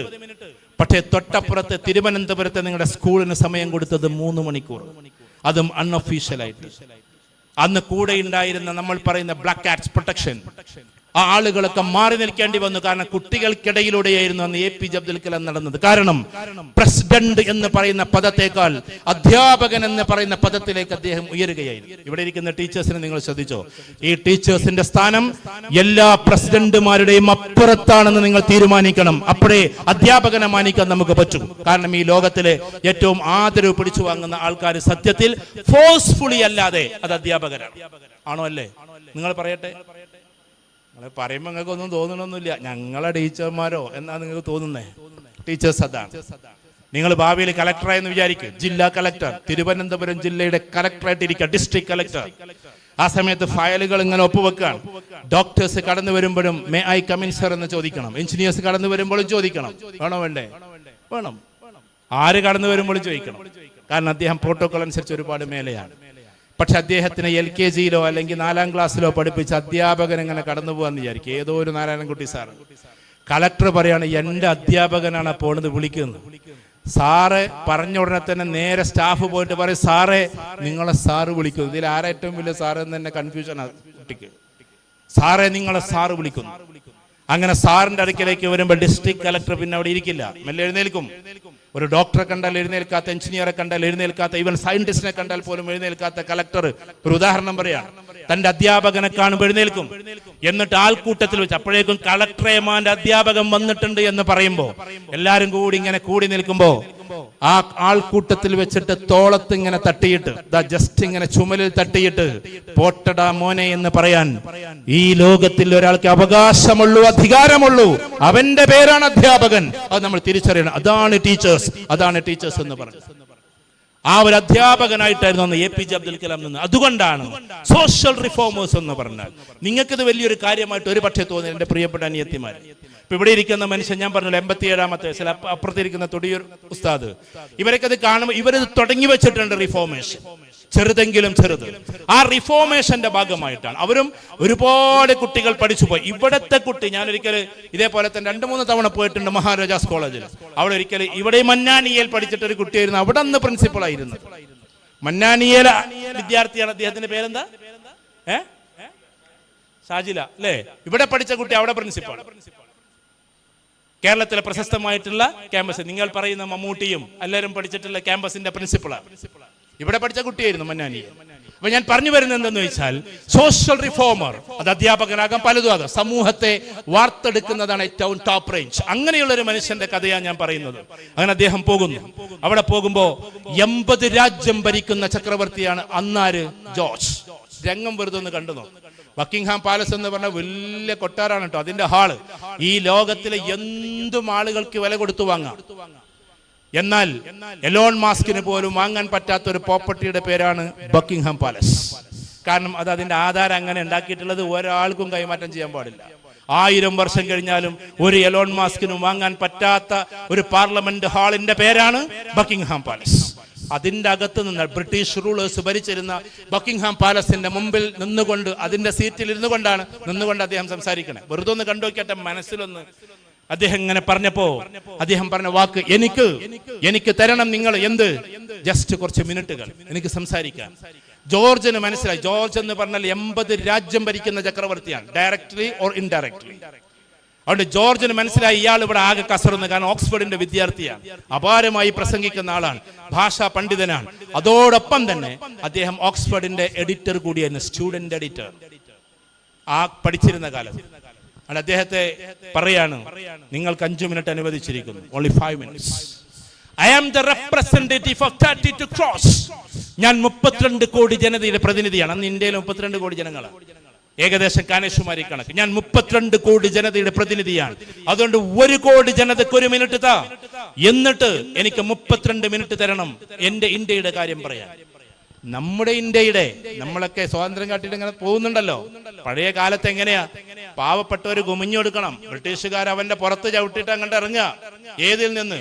ആ വീഡിയോസ് ഒക്കെ നിങ്ങളൊന്ന് കാണണം. പഴയത് വന്നിറങ്ങുന്ന സമയത്ത് നമ്മൾ ഇന്ത്യക്കാര് കുമിഞ്ഞു നിന്ന് കൊടുക്കണം. എന്നിട്ട് ആ പല്ലക്കിൽ നിന്ന് ഇറങ്ങുമ്പോ ഇന്ത്യക്കാരന്റെ ചുമലിൽ ചവിട്ടിട്ട് ബ്രിട്ടീഷുകാർ ഇറങ്ങുക. മനസ്സിലായിട്ടുണ്ടോ? ആ സ്വാതന്ത്ര്യം, അതിൽ നിന്നൊക്കെ മോചിതമാകുന്ന സ്വാതന്ത്ര്യം, അത് നേടിയിട്ടേ പോണേ. എനിക്ക് സ്വാതന്ത്ര്യം വേണമെന്ന് പറയും 32 മിനിറ്റ് എന്ന് പറഞ്ഞപ്പോൾ കുറച്ച് അനുവദിച്ചു കൊടുക്കുന്നു. തന്റെ 17ാമത്തെ മിനിറ്റ്, എന്റെ പ്രിയപ്പെട്ട കുട്ടികളെ, വ്യത്യസ്ത മതാചാരക്കാർ വിരിക്കും അവനവന്റെ മതത്തിന്റെ ആഴങ്ങളിലേക്ക് പോയി സ്നേഹനിധിയോടുകൂടി ആകണം നമ്മൾ എന്ന് പറയാൻ 17ാമത്തെ മിനിറ്റിൽ എന്നാണ് ചരിത്രത്തിൽ കാണുന്നത്. മൈ ബിലവഡ് പ്രോഫറ്റ് സല്ലല്ലാഹു അലൈഹി വസല്ലം he said that, എന്റെ സ്നേഹഭാജനമായ പ്രവാചകൻ പറഞ്ഞിട്ടുണ്ട് സ്വാതന്ത്ര്യത്തെ കുറിച്ച് എന്ന് പറഞ്ഞപ്പോഴേക്കും ജോർജ് പറയാണ്, stop there, don't indicate here. ഈ ഹാളിൽ ആ മനുഷ്യന്റെ പേര് പറയരുത്, അങ്ങനെ മതപരമായി പറയാനുള്ള ഹാളല്ല ഇത് എന്ന് വാശിയോടെ പറയുമ്പോ തന്റെ മേശയിൽ കൈകൾ അടിച്ചുകൊണ്ട് അദ്ദേഹം എഴുന്നേറ്റു. മുഹമ്മദ് അലി ജൗഹർ, ബ്രിട്ടീഷുകാർ പോലും എഴുതി വെച്ചിട്ടുണ്ട് ആ വാക്കുകൾ. Mister George, if you ask about my religion, firstly, secondly, finally, I'm a Muslim, I'm a Muslim, I'm a Muslim. Mr. George, if you ask about my nation, firstly, secondly, finally, I'm an Indian, I'm an Indian, I'm an Indian only, Mr. George. നിങ്ങൾ ചോദിക്കുന്നത് എന്റെ മതത്തെ കുറിച്ചാണോ? ഒന്നാമതായും രണ്ടാമതായും അവസാനമായും ഞാനൊരു മുസൽമാനാണ്, ഞാനൊരു മുസൽമാൻ മാത്രമാണ്. പക്ഷേ mister George, നിങ്ങൾ ചോദിക്കുന്നത് എന്റെ രാജ്യത്തെ കുറിച്ചാണോ? ഒന്നാമതായും രണ്ടാമതായും അവസാനമായും ഞാനൊരു ഇന്ത്യക്കാരനാണ്, ഞാനൊരു ഇന്ത്യക്കാരൻ മാത്രമാണ് എന്നാണ്. ആ പ്രസംഗത്തിന്റെ അവസാനം അദ്ദേഹം കുഴഞ്ഞു വീഴുന്നു. അവിടുന്ന് ഓക്സ്ഫോർഡ്, പഴയ വിദ്യാർത്ഥി എന്ന നിലക്ക് ഓക്സ്ഫോർഡിന്റെ മെഡിക്കൽ കോളേജിലേക്ക് മാറ്റുന്നു. അവിടെ വെച്ച് 2-3 വസിയത്തുകൾ എഴുതി കൊടുക്കുന്നു, പറഞ്ഞു കൊടുക്കുന്നത് എഴുതി കൊടുക്കുന്നു. അവസാനം തന്നെ ഇന്ത്യയിലേക്ക് കൊണ്ടുപോകരുത് എന്ന് പറയുന്നു. ഒരു മനുഷ്യന്റെ അവസ്ഥ ഒന്ന് നോക്കിയിട്ട്, ഗാന്ധിജി എഴുതി വെച്ചിട്ടുണ്ട്, ഇന്ത്യക്ക് വേണ്ടി ആയിരക്കണക്കിന് ആളുകൾ സംസാരിച്ചിട്ടുണ്ടെങ്കിലും ഇന്ത്യക്ക് വേണ്ടി സംസാരിച്ചിട്ട് തന്റെ ജീവിതം അസ്തമിച്ചു പോയ ഒരാളെ ഉള്ളൂ, അത് മൗലാന മുഹമ്മദ് അലി ജൗഹറാണ്. ഒരേ ഒരു മനുഷ്യൻ പ്രസംഗത്തിൽ കുഴഞ്ഞു വീണ് അവസാനം ആശുപത്രിയിലേക്ക് മാറ്റി. അവിടുന്ന് വഴിമധ്യേ മരിക്കുമ്പോ ഇന്ത്യയിലേക്ക് എന്നെ കൊണ്ടുപോകരുത്, because they are waiting for me, അവരെന്നെ കാത്തിരിക്കുന്നു, ഇന്ത്യക്ക് സ്വാതന്ത്ര്യം കിട്ടുന്നത് കാത്തിരിക്കുന്നു എന്ന് പറഞ്ഞിട്ട് കരഞ്ഞുകൊണ്ട് എന്നെ മറ്റൊരു സ്ഥലത്തേക്ക് കൊണ്ടുപോകണം. ഏറ്റവും കൂടുതൽ പ്രവാചകന്മാർ അടക്കം ചെയ്ത ബൈത്തുൽ മുഖദ്ദസിലേക്ക്, ജെറൂസലമിന്റെ ഭാഗത്തിലേക്ക് അഥവാ ഫലസ്തീന്റെ ഭാഗത്തിലെ ആ പള്ളിയിൽ കൊണ്ടുപോയി എന്നെ അടക്കം ചെയ്യണമെന്നാണ്. ഞാൻ അദ്ദേഹത്തിന്റെ ഖബർസ്ഥാനിൽ പോയിട്ടുണ്ട്. എഴുതി വെച്ചിട്ടുണ്ട് ഫലകത്തിൽ, here was buried Mr. Maulana Muhammad Ali Jauhar, is the gems of the history of India. India ചരിത്രത്തിന്റെ രത്നമെന്നറിയപ്പെടുന്ന ജൗഹറിനെ ഇവിടെയാണ് അടക്കം ചെയ്യപ്പെട്ടിട്ടുള്ളത് എന്ന്. That is social reformation. ഒരു രാജ്യത്തിന്റെ സ്വാതന്ത്ര്യത്തിന് വേണ്ടി, ഒരു രാജ്യത്തിന്റെ ഉയർത്തെഴുന്നേൽപ്പിന് വേണ്ടി. അതായിരിക്കണം ഒരു വിദ്യാർത്ഥി. ഓക്സ്ഫോർഡിന്റെ വിദ്യാർത്ഥിയായിരുന്നു അദ്ദേഹം. ഇന്ദിരാഗാന്ധി, ഉദാഹരണത്തിന്, ഞാനൊരു പാർട്ടിയെ പറ്റി പറയല്ല, ഇന്ദിരാഗാന്ധി പഠിച്ചതും ഇതേ ഓക്സ്ഫോർഡ് യൂണിവേഴ്സിറ്റിയിലാണ്. ഭരണതന്ത്രങ്ങൾ മാറ്റുമ്പോൾ ചില പിഴവുകൾ വന്നിട്ടുണ്ടാകാം, എനിക്കറിഞ്ഞുകൂടാ. ചരിത്രം കുറച്ച് വായിക്കുമ്പോൾ അങ്ങനെ തോന്നുന്നു നമുക്ക്, ചിലപ്പോൾ അടിയന്തരാവസ്ഥകളൊക്കെ വരുമ്പോൾ. പക്ഷെ ഇന്ദിരാഗാന്ധി ഇവിടെയാണ് പഠിച്ചത്. ഇന്ദിരാഗാന്ധി ഈ ഒരു മാസ്മരികതയിലാണ് വളർന്നത്. അയൺ ലേഡി എന്ന്, കഴിഞ്ഞ 1000 വർഷത്തിനിടെ ഒരു ലേഡി എന്ന് പറയപ്പെടുന്ന ലേഡിയായി ഇന്ദിരാഗാന്ധി അറിയപ്പെടുന്നതും ഇത്തരം യൂണിവേഴ്സിറ്റിയിൽ പഠിച്ചിട്ട് അത്തരം പ്രവർത്തനങ്ങൾ ചെയ്തതുകൊണ്ടാണ്. ഇന്ദിരാഗാന്ധിയെ നിങ്ങൾ സെർച്ച് ചെയ്ത് നോക്കുക, ഓക്സ്ഫോർഡിലാണ് പഠിച്ചത്. മൗലാന മുഹമ്മദ് അലി ജൗഹർ ഓക്സ്ഫോർഡിലാണ് പഠിച്ചത്. അപ്പുറത്ത് നെഹ്റു പഠിച്ചതാണ് കേംബ്രിഡ്ജ്. അതിലാണ് ആരും പഠിച്ചതും, അല്ലാമ ഇക്ബാലും പഠിച്ചത്. അതിലാണ് അമർത്യ സെൻ പഠിച്ചത്. ഇങ്ങനെ ഒരുപാട് ആളുകളെ നമുക്ക് അവിടെ കാണാം. ഞാൻ പറഞ്ഞു വരുന്നത്, നമ്മൾ ഇന്റലക്ച്വലി ടോപ്പ് റേഞ്ചിലേക്ക് എത്തി ഇത്തരം ക്യാമ്പസിലേക്ക് പോകാൻ വേണ്ടിയിട്ട് നിങ്ങൾ നോക്കും. ഇത്തരം ക്യാമ്പസിലേക്ക്, ആ ഒരു ക്യാമ്പസിന്റെ മാസ്മരികതയിലേക്ക് നമ്മൾ എത്തണം. അതാണ് നമുക്ക് വേണ്ടത്. ഇവിടെ ഇരിക്കുന്ന മന്നാനിയ കുട്ടികളോട് ഞാൻ പറയാം, കാരണം അവിടെ ഓരോ ആളുകളും അങ്ങനെയാണ്. നമ്മളവിടെ ക്യാമ്പസിലേക്ക് ഇങ്ങനെ പോകുന്ന സമയത്ത് എന്തൊരു രസം ഉണ്ടാവും. 150 രാജ്യത്തെ കുട്ടികളെ ഞങ്ങളെ ഫ്രണ്ട്സ്. പക്ഷേ മര്യാദയോട് കൂടിയിട്ട് പോകണം. മര്യാദ ഉള്ളവരവിടെ എത്തുള്ളൂ. ഞാൻ വെറുതെ പറഞ്ഞതല്ല. ഒരാൾക്കും ഒരാളോടും ദേഷ്യം ഉണ്ടാവില്ല, ഒരു മതക്കാരോടും ഒരു പുച്ഛം ഉണ്ടാവില്ല. തന്നെ നിങ്ങൾ ഈ പറയുന്ന മണ്ണാങ്കട്ട പ്രണയത്തിനൊന്നും അവരോട്ട് കിട്ടൂല. കാരണം അവർ ലോകത്തിന്റെ നെറുകയിലേക്ക് കുതിക്കുന്ന ആൾക്കാരാണ്. അപ്പൊ വഴിയിൽ വെച്ചിട്ട് ഇങ്ങനെ ഇതിനൊന്നും അവർക്ക് സമയം കിട്ടൂല. അവര് പോകും അപ്പുറത്തേക്ക്, ചിലപ്പോൾ കല്യാണം കഴിക്കാൻ പോലും മറന്നുപോകും. അത് ആവരുതെന്ന് മാത്രം. രാഹുൽ ഗാന്ധി അവിടെ പഠിച്ചതാണ്. ഞാൻ പാർട്ടി പറയല്ല. രാഹുൽ ഗാന്ധി ഇതേ കോളേജിലാണ് പഠിച്ചത്. ഇവരൊക്കെ പഠിച്ച കോളേജിലാണ് അവരും പഠിച്ചത്. ഈ നെഹ്റുവും ഇവരൊക്കെ പഠിച്ചിട്ടുള്ളത്. ഞാൻ ഒരു വ്യക്തിനെ പറയല്ല. സ്വഭാവത്തിൽ, ജീവിതത്തിൽ, മറ്റുള്ളവരുടെ മുമ്പിൽ, പ്രസരിപ്പിൽ അങ്ങനെ കൈമാറും നമ്മൾ. അപ്പൊ ആ ഒരു തലത്തിലേക്ക് നമ്മുടെ വിദ്യാഭ്യാസത്തെ കൊണ്ടുപോകാൻ നമുക്ക് പറ്റണം. ഇനി രക്ഷിതാക്കളോട്, ഇവിടെയുള്ള കുട്ടികളോടും പറയാണ്, നമ്മൾ നമ്മുടെ രക്ഷിതാക്കളെ ശ്രദ്ധിക്കണേ. ഇനി എഡ്യൂക്കേഷന്റെ ആ തലങ്ങൾ വിട്. ഇതിൽ റിസർച്ച് ചെയ്യാൻ ആഗ്രഹിക്കുന്നവരൊന്ന് കൈപ്പൊക്കിയാട്ടെ. അതും കൂടി ചോദിച്ചിട്ട് ഞാൻ നിർത്താം. PhD പോകാനൊന്നും ആർക്കും താല്പര്യമില്ലേ? ലെക്ചർഷിപ്പിന് പോകാൻ താല്പര്യമുള്ളവരൊന്ന് കൈപ്പൊക്കിയാട്ടെ. കൈപ്പൊക്കിക്ക മോളെ. ഇവളെ എല്ലാതും എഴുതിയെടുക്കണ്ട. അവള് നല്ല പഠിക്കണ കുട്ടിയാന്നാ തോന്നണേ. ഒന്ന് കൈപ്പൊക്കിയാട്ടെ. ആരായിരുന്നു? ശരി, ലെക്ചർഷിപ്പിൽ അധ്യാപകരാകാൻ ആഗ്രഹിക്കുന്നവരൊന്ന് എഴുന്നേറ്റ് നിന്നാട്ടെ. ശരിക്കും ഒന്ന് ഭാവിയിൽ കോളേജിലോ സ്കൂളിലോ ഒക്കെ അധ്യാപകരാൻ ആഗ്രഹിക്കുന്നവർ, ലോയേഴ്സ് ആവാൻ ആഗ്രഹിക്കുന്നവരെന്ന് എഴുന്നേറ്റാട്ടെ. അഡ്വക്കേറ്റ്സ് ആകാൻ ഒരു കുട്ടി ഒന്ന് കൈയടിച്ചു കൊടുത്താട്ടെ. ഈ മോൾക്ക് വേണ്ടിയിട്ട് കൈയടിച്ചു കൊടുത്താട്ടെ. ശരി, അധ്യാപകരാകണ്ട. അപ്പൊ എന്നാ റിസർച്ച് സ്കോളേഴ്സ് ആകാൻ ആഗ്രഹിക്കുന്നവർ, കെമിസ്റ്റ് ആകാൻ ആഗ്രഹിക്കുന്നത്, കെമിസ്ട്രി പഠിക്കുന്നവർ അതൊക്കെ ഉണ്ടാവില്ല. കെമിസ്റ്റ് ആകാൻ ആഗ്രഹിക്കുന്നവർ, കെമിക്കൽ സയന്റിസ്റ്റ് ആവാൻ കെമിസ്റ്റിനേക്കാളും കുറച്ചും കൂടി മേലെ കെമിക്കൽ സയന്റിസ്റ്റ് ആകാൻ ആഗ്രഹിക്കുന്നവർ. അല്ല, നിങ്ങളൊക്കെ ഇപ്പൊ എവിടേക്ക് പോകാനാ തീരുമാനം? അതൊന്ന് പറഞ്ഞിട്ട് ആദ്യം എങ്ങോട്ട് പോകാനാ തീരുമാനം? IM പോകാൻ ആഗ്രഹിക്കുന്നവരെന്ന് എഴുന്നേറ്റാട്ടെ. മന്നാനിയ കോളേജിലെ കുട്ടികൾ ഇവിടുത്തെ ഡിഗ്രി കഴിഞ്ഞ് നേരെ വീട്ടിൽ പോകാനുള്ള പരിപാടിയാ? എടാ, എന്തെങ്കിലും ഒന്ന് പറയും. നിങ്ങൾ എന്തൊക്കെയാ ശരി, ഓക്കെ. ഈ പിന്നെ തിരുവനന്തപുരം അതേപോലെ തന്നെ കൊല്ലം ഭാഗത്തുള്ള കുട്ടികൾ കൂടുതൽ ആഗ്രഹിക്കുന്ന ഒരു സ്ഥലമാണ് ഗവൺമെന്റ് ജോലിക്ക് പോകാന്നുള്ളത്. അങ്ങനെയുള്ളവരൊന്ന് എഴുന്നേറ്റാട്ടെ. ഗവൺമെന്റ് ജോബിന് പോകാൻ എഴുന്നേറ്റം അങ്ങോട്ട്. എന്തെങ്കിലും PSCയോ UPSCയോ, ഈ തിരുവനന്തപുരം എന്ന് പറയുമ്പോൾ പിന്നെ നമ്മൾ ആലോചിക്കാതെ വയ്യ. PSCയോ UPSCയോ ഏതെങ്കിലും, അഥവാ കേന്ദ്ര സർക്കാരിന്റെയോ കേരള സർക്കാരിന്റെയോ ഒക്കെ ഇപ്പോഴും അവിടെ തന്നെയാണ് നിങ്ങൾ നിൽക്കുന്നത് അല്ലേ? നല്ലത്. ശരി, ഒന്ന് കൈയടിച്ചു കൊടുത്താട്ടെ. ഭാവിയിലെ ഗവൺമെന്റ് ഉദ്യോഗസ്ഥന്മാരാണ് ഇതൊക്കെ. ഒന്ന് ഇരുന്നോ. ബാക്കി മീഡിയയിലേക്ക് പോകാൻ ആഗ്രഹിക്കുന്നത്, ഇവിടെ മീഡിയ ഉണ്ടല്ലോ കോഴ്സ്, അതിലേക്ക് പോകാൻ ആഗ്രഹിക്കുന്നവരെന്ന് എഴുന്നേറ്റാട്ടെ. ജേർണലിസ്റ്റ് ആയിട്ടും മീഡിയ പേഴ്സൺ ആയിട്ടും ഒക്കെ പോകാൻ ആഗ്രഹിക്കുന്നവർ ഒന്ന് എഴുന്നേൽക്ക്. ഒന്ന് നോക്കട്ടെ ആരൊക്കെ ഉണ്ട് എന്നുള്ളത്. ഓക്കെ, എല്ലാറ്റിനും ഉണ്ട്. ഓക്കെ, ഇരുന്ന ഒന്ന് കൈയടിച്ചു കൊടുക്കുക മക്കളെ. ലോയേഴ്സ് ആകാൻ ആർക്കും ആഗ്രഹമില്ല. ടീച്ചേഴ്സ് ഒറ്റൊന്നു പോലും ഇവിടെ ഇല്ല. ഇത്ര വെറുപ്പാണ് നിങ്ങൾക്ക് ടീച്ചേഴ്സിനോട്? ടീച്ചേഴ്സ് ക്ഷമിക്കണം കേട്ടോ. അധ്യാപകരങ്ങനെ ആരും ഇല്ലേ? എടാ, ഈ ലോകത്തിൽ ഏറ്റവും സാറ്റിസ്ഫൈഡ് ആയിട്ടുള്ള ഒരു ജോബ് എന്ന് പറയുന്നത് അധ്യാപകർ. നിങ്ങളൊക്കെ സഹിച്ചിരിക്കണം എന്നുള്ളൂ, അത്രേ ഉള്ളൂ. ഞാൻ തമാശ പറഞ്ഞാണ് കേട്ടോ. അധ്യാപകർ വലിയൊരു പൊസിഷനും കൂടിയാണ്. അതിനാരും താല്പര്യമില്ല. ബാക്കിയുള്ളവരൊന്ന് എഴുന്നേറ്റാട്ടെ. ഇതുവരെ എഴുന്നേൽക്കാത്തവര് അന്ന് എഴുന്നേൽക്ക്. കുട്ടികളൊന്ന് എഴുന്നേറ്റാട്ടെ. ഒന്ന് എഴുന്നേൽക്കണോ നോക്കട്ടെ. എഴുന്നേൽക്ക്. സമയം നിങ്ങളൊക്കെ എന്താ ആഗ്രഹിക്കുന്നത്? പെട്ടെന്ന് പറഞ്ഞാട്ടെ. എല്ലാം കൂടി കവർ ചെയ്യണ്ട കേട്ടോ മോനെ. പറയ്. ഏതാ തീരുമാനിച്ചിട്ടില്ല? നിങ്ങളോ? ഏത്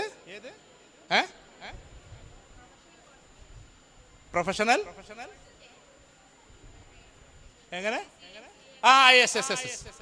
ACCA CA CMA CS അല്ലേ? അതിലേക്ക് പോകാൻ ആഗ്രഹിക്കുന്നവർ. CA എന്ന് പറഞ്ഞാൽ ഒരു പാറ്റേൺ ആണ്, സ്ട്രോങ് പാറ്റേൺ ആണ്. ACCA എന്ന് പറഞ്ഞാൽ F papers and P papers. ഞാൻ കരിയറും കൂടി എടുക്കുന്ന ഒരാളാണ് കേട്ടോ. പത്രങ്ങൾക്ക് വേണ്ടിയിട്ട് മാതൃഭൂമി, മനോരമ, മാധ്യമത്തിനൊക്കെ അതിന്റെ ചോദ്യം ചോദിക്കാം. അതിൽ F പേപ്പേഴ്സ് വളരെ ഈസിയാണ്, P പേപ്പേഴ്സ് കുറച്ച് ടഫാണ്. P പേപ്പേഴ്സിൽ തന്നെ ലാസ്റ്റ് 3 പേപ്പേഴ്സ് നല്ല ടഫുമാണ്. ഏത്? ACCA അല്ലേ? CMA 2 ഉണ്ട്, US ഉണ്ട്, ഇന്ത്യൻ ഉണ്ട്. നിങ്ങൾ ഏതാ ഉദ്ദേശിക്കുന്നത്? US-ന്റെ? ഇന്ത്യൻ CMA താരതമ്യേന കുറച്ച് ടഫാണ്. CMA എന്ന് പറഞ്ഞിട്ടുണ്ടെങ്കിൽ പിന്നെ US-ന്റേത് CMA 2 പേപ്പറേ ഉള്ളൂ. അത് നല്ല രസകരമായിട്ട് പഠിക്കുകയാണെങ്കിൽ എല്ലാവർക്കും കിട്ടുന്നതാണ്. സോറി കേട്ടോ. ഓക്കെ, അപ്പോ വേറെ ഇനി ബിസിനസ് ചെയ്യാൻ ആഗ്രഹിക്കുന്നവരൊന്ന് എഴുന്നേറ്റ്. തിരുവനന്തപുരത്ത് നിന്ന് എത്ര ബിസിനസ്സുകാരുണ്ട് നോക്കട്ടെ. ഒന്ന് എഴുന്നേറ്റ്. ആരൊക്കെയാണ്? ഇപ്പൊ പെണ്ണുങ്ങൾക്കും തുടങ്ങാട്ടെ ബിസിനസ് ഒക്കെ. വീട്ടിലിരുന്നിട്ട് ബിസിനസ് തുടങ്ങാന്നാ പറഞ്ഞേ. ഈ 2 പേരേ ഉള്ളൂ, 3 ആള് ആകെ ബിസിനസ്സുകാർ ഇത്രേ ഉള്ളൂ. ചേട്ടാ, ബിസിനസ് എന്ന് പറഞ്ഞ വേറെ ലോകമാണ്. അതിന് പകരം വെക്കാൻ വേറെ ഒന്നുമില്ല. ലോകത്തിലെ ഏറ്റവും ടോപ്പ് യൂണിവേഴ്സിറ്റീസ് ഇന്ന് ഹാർവാർഡ് ആണെന്ന് പറയപ്പെടുന്നു. അവരുടെ അവകാശമാണ്.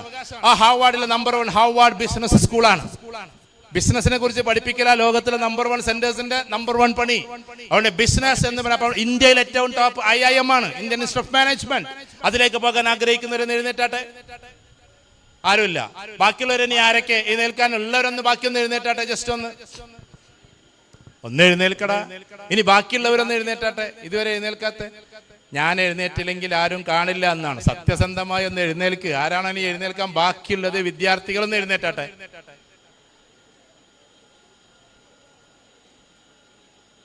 നിങ്ങളൊക്കെ എഴുന്നേറ്റോ? ഇവിടുന്ന് ഗവൺമെന്റ് ജോലി അല്ലേ അല്ല ഉദ്ദേശിക്കുന്നത്? ശ്രദ്ധിക്കണേ. PSCയുടെ പാറ്റേൺ ഒക്കെ മാറാൻ പോവാണ്. അതും കൂടി പറഞ്ഞിട്ട് ഞാൻ ഇതിലേക്ക് വരാം. PSCയുടെ പാറ്റേണിൽ നോളജബിൾ അല്ല, വെറും എന്ത് മതിയായിരുന്നു? കുറെ വിവരങ്ങൾ മതിയായിരുന്നു. ഇനി കംപ്ലീറ്റ് സ്കിൽ മോഡിലേക്ക് കയറാൻ പോവാണ്. എന്ന് പറഞ്ഞാൽ നിങ്ങൾക്ക് എത്രത്തോളം സ്കില്ലുണ്ട് എന്നത് തന്നെയാണ് എന്ത് അറിവ്. ഫോർ എക്സാമ്പിൾ, നിങ്ങളിപ്പോൾ ഒരു അഡ്മിനിസ്ട്രേഷനിലേക്ക് കയറാൻ പോകുന്ന അഡ്മിനിസ്ട്രേഷൻ സ്കില്ലിൽപ്പെട്ട സ്കില്ലുകൾ എത്രത്തോളം ഉണ്ട് എന്ന് അതിന് സോട്ട് അനാലിസിസ് ചോദിക്കാൻ പോവാണ്. എന്താ സോട്ട്? SWOT അതെന്താ? Strength, weakness, opportunity, threat. അത് വെച്ചിട്ടായിരിക്കും ഇനി PSC ഒക്കെ വരാൻ പോകുന്നത്. നിങ്ങളെ കംപ്ലീറ്റ് സ്ട്രെങ്ത്തുകൾ അളക്കും. ആ സ്ട്രെങ്ത്തിനെ വെച്ചിട്ട് എന്താക്കും?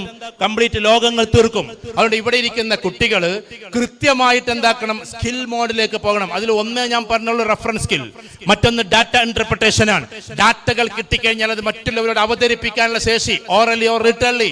മറ്റൊന്ന് reference skill, data interpretation, analytical reasoning, പെട്ടെന്ന് അനലൈസ് ചെയ്യാനുള്ള കപ്പാസിറ്റി, ക്രിട്ടിക്കൽ ഇവാലുവേഷൻ, ഭയങ്കരമായിട്ട് ക്രിട്ടിക്കൽ ഇവാലുവേഷൻ നടത്താനുള്ള കപ്പാസിറ്റി, ഡിസിഷൻ മേക്കിംഗ് കപ്പാസിറ്റി, നന്നായിട്ട് തീരുമാനങ്ങൾ എടുക്കാനുള്ള കപ്പാസിറ്റി. അവനവനെ കുറിച്ചിട്ട് തന്നെ തീരുമാനം എടുക്കാൻ പറ്റണില്ല എന്നുള്ളത്.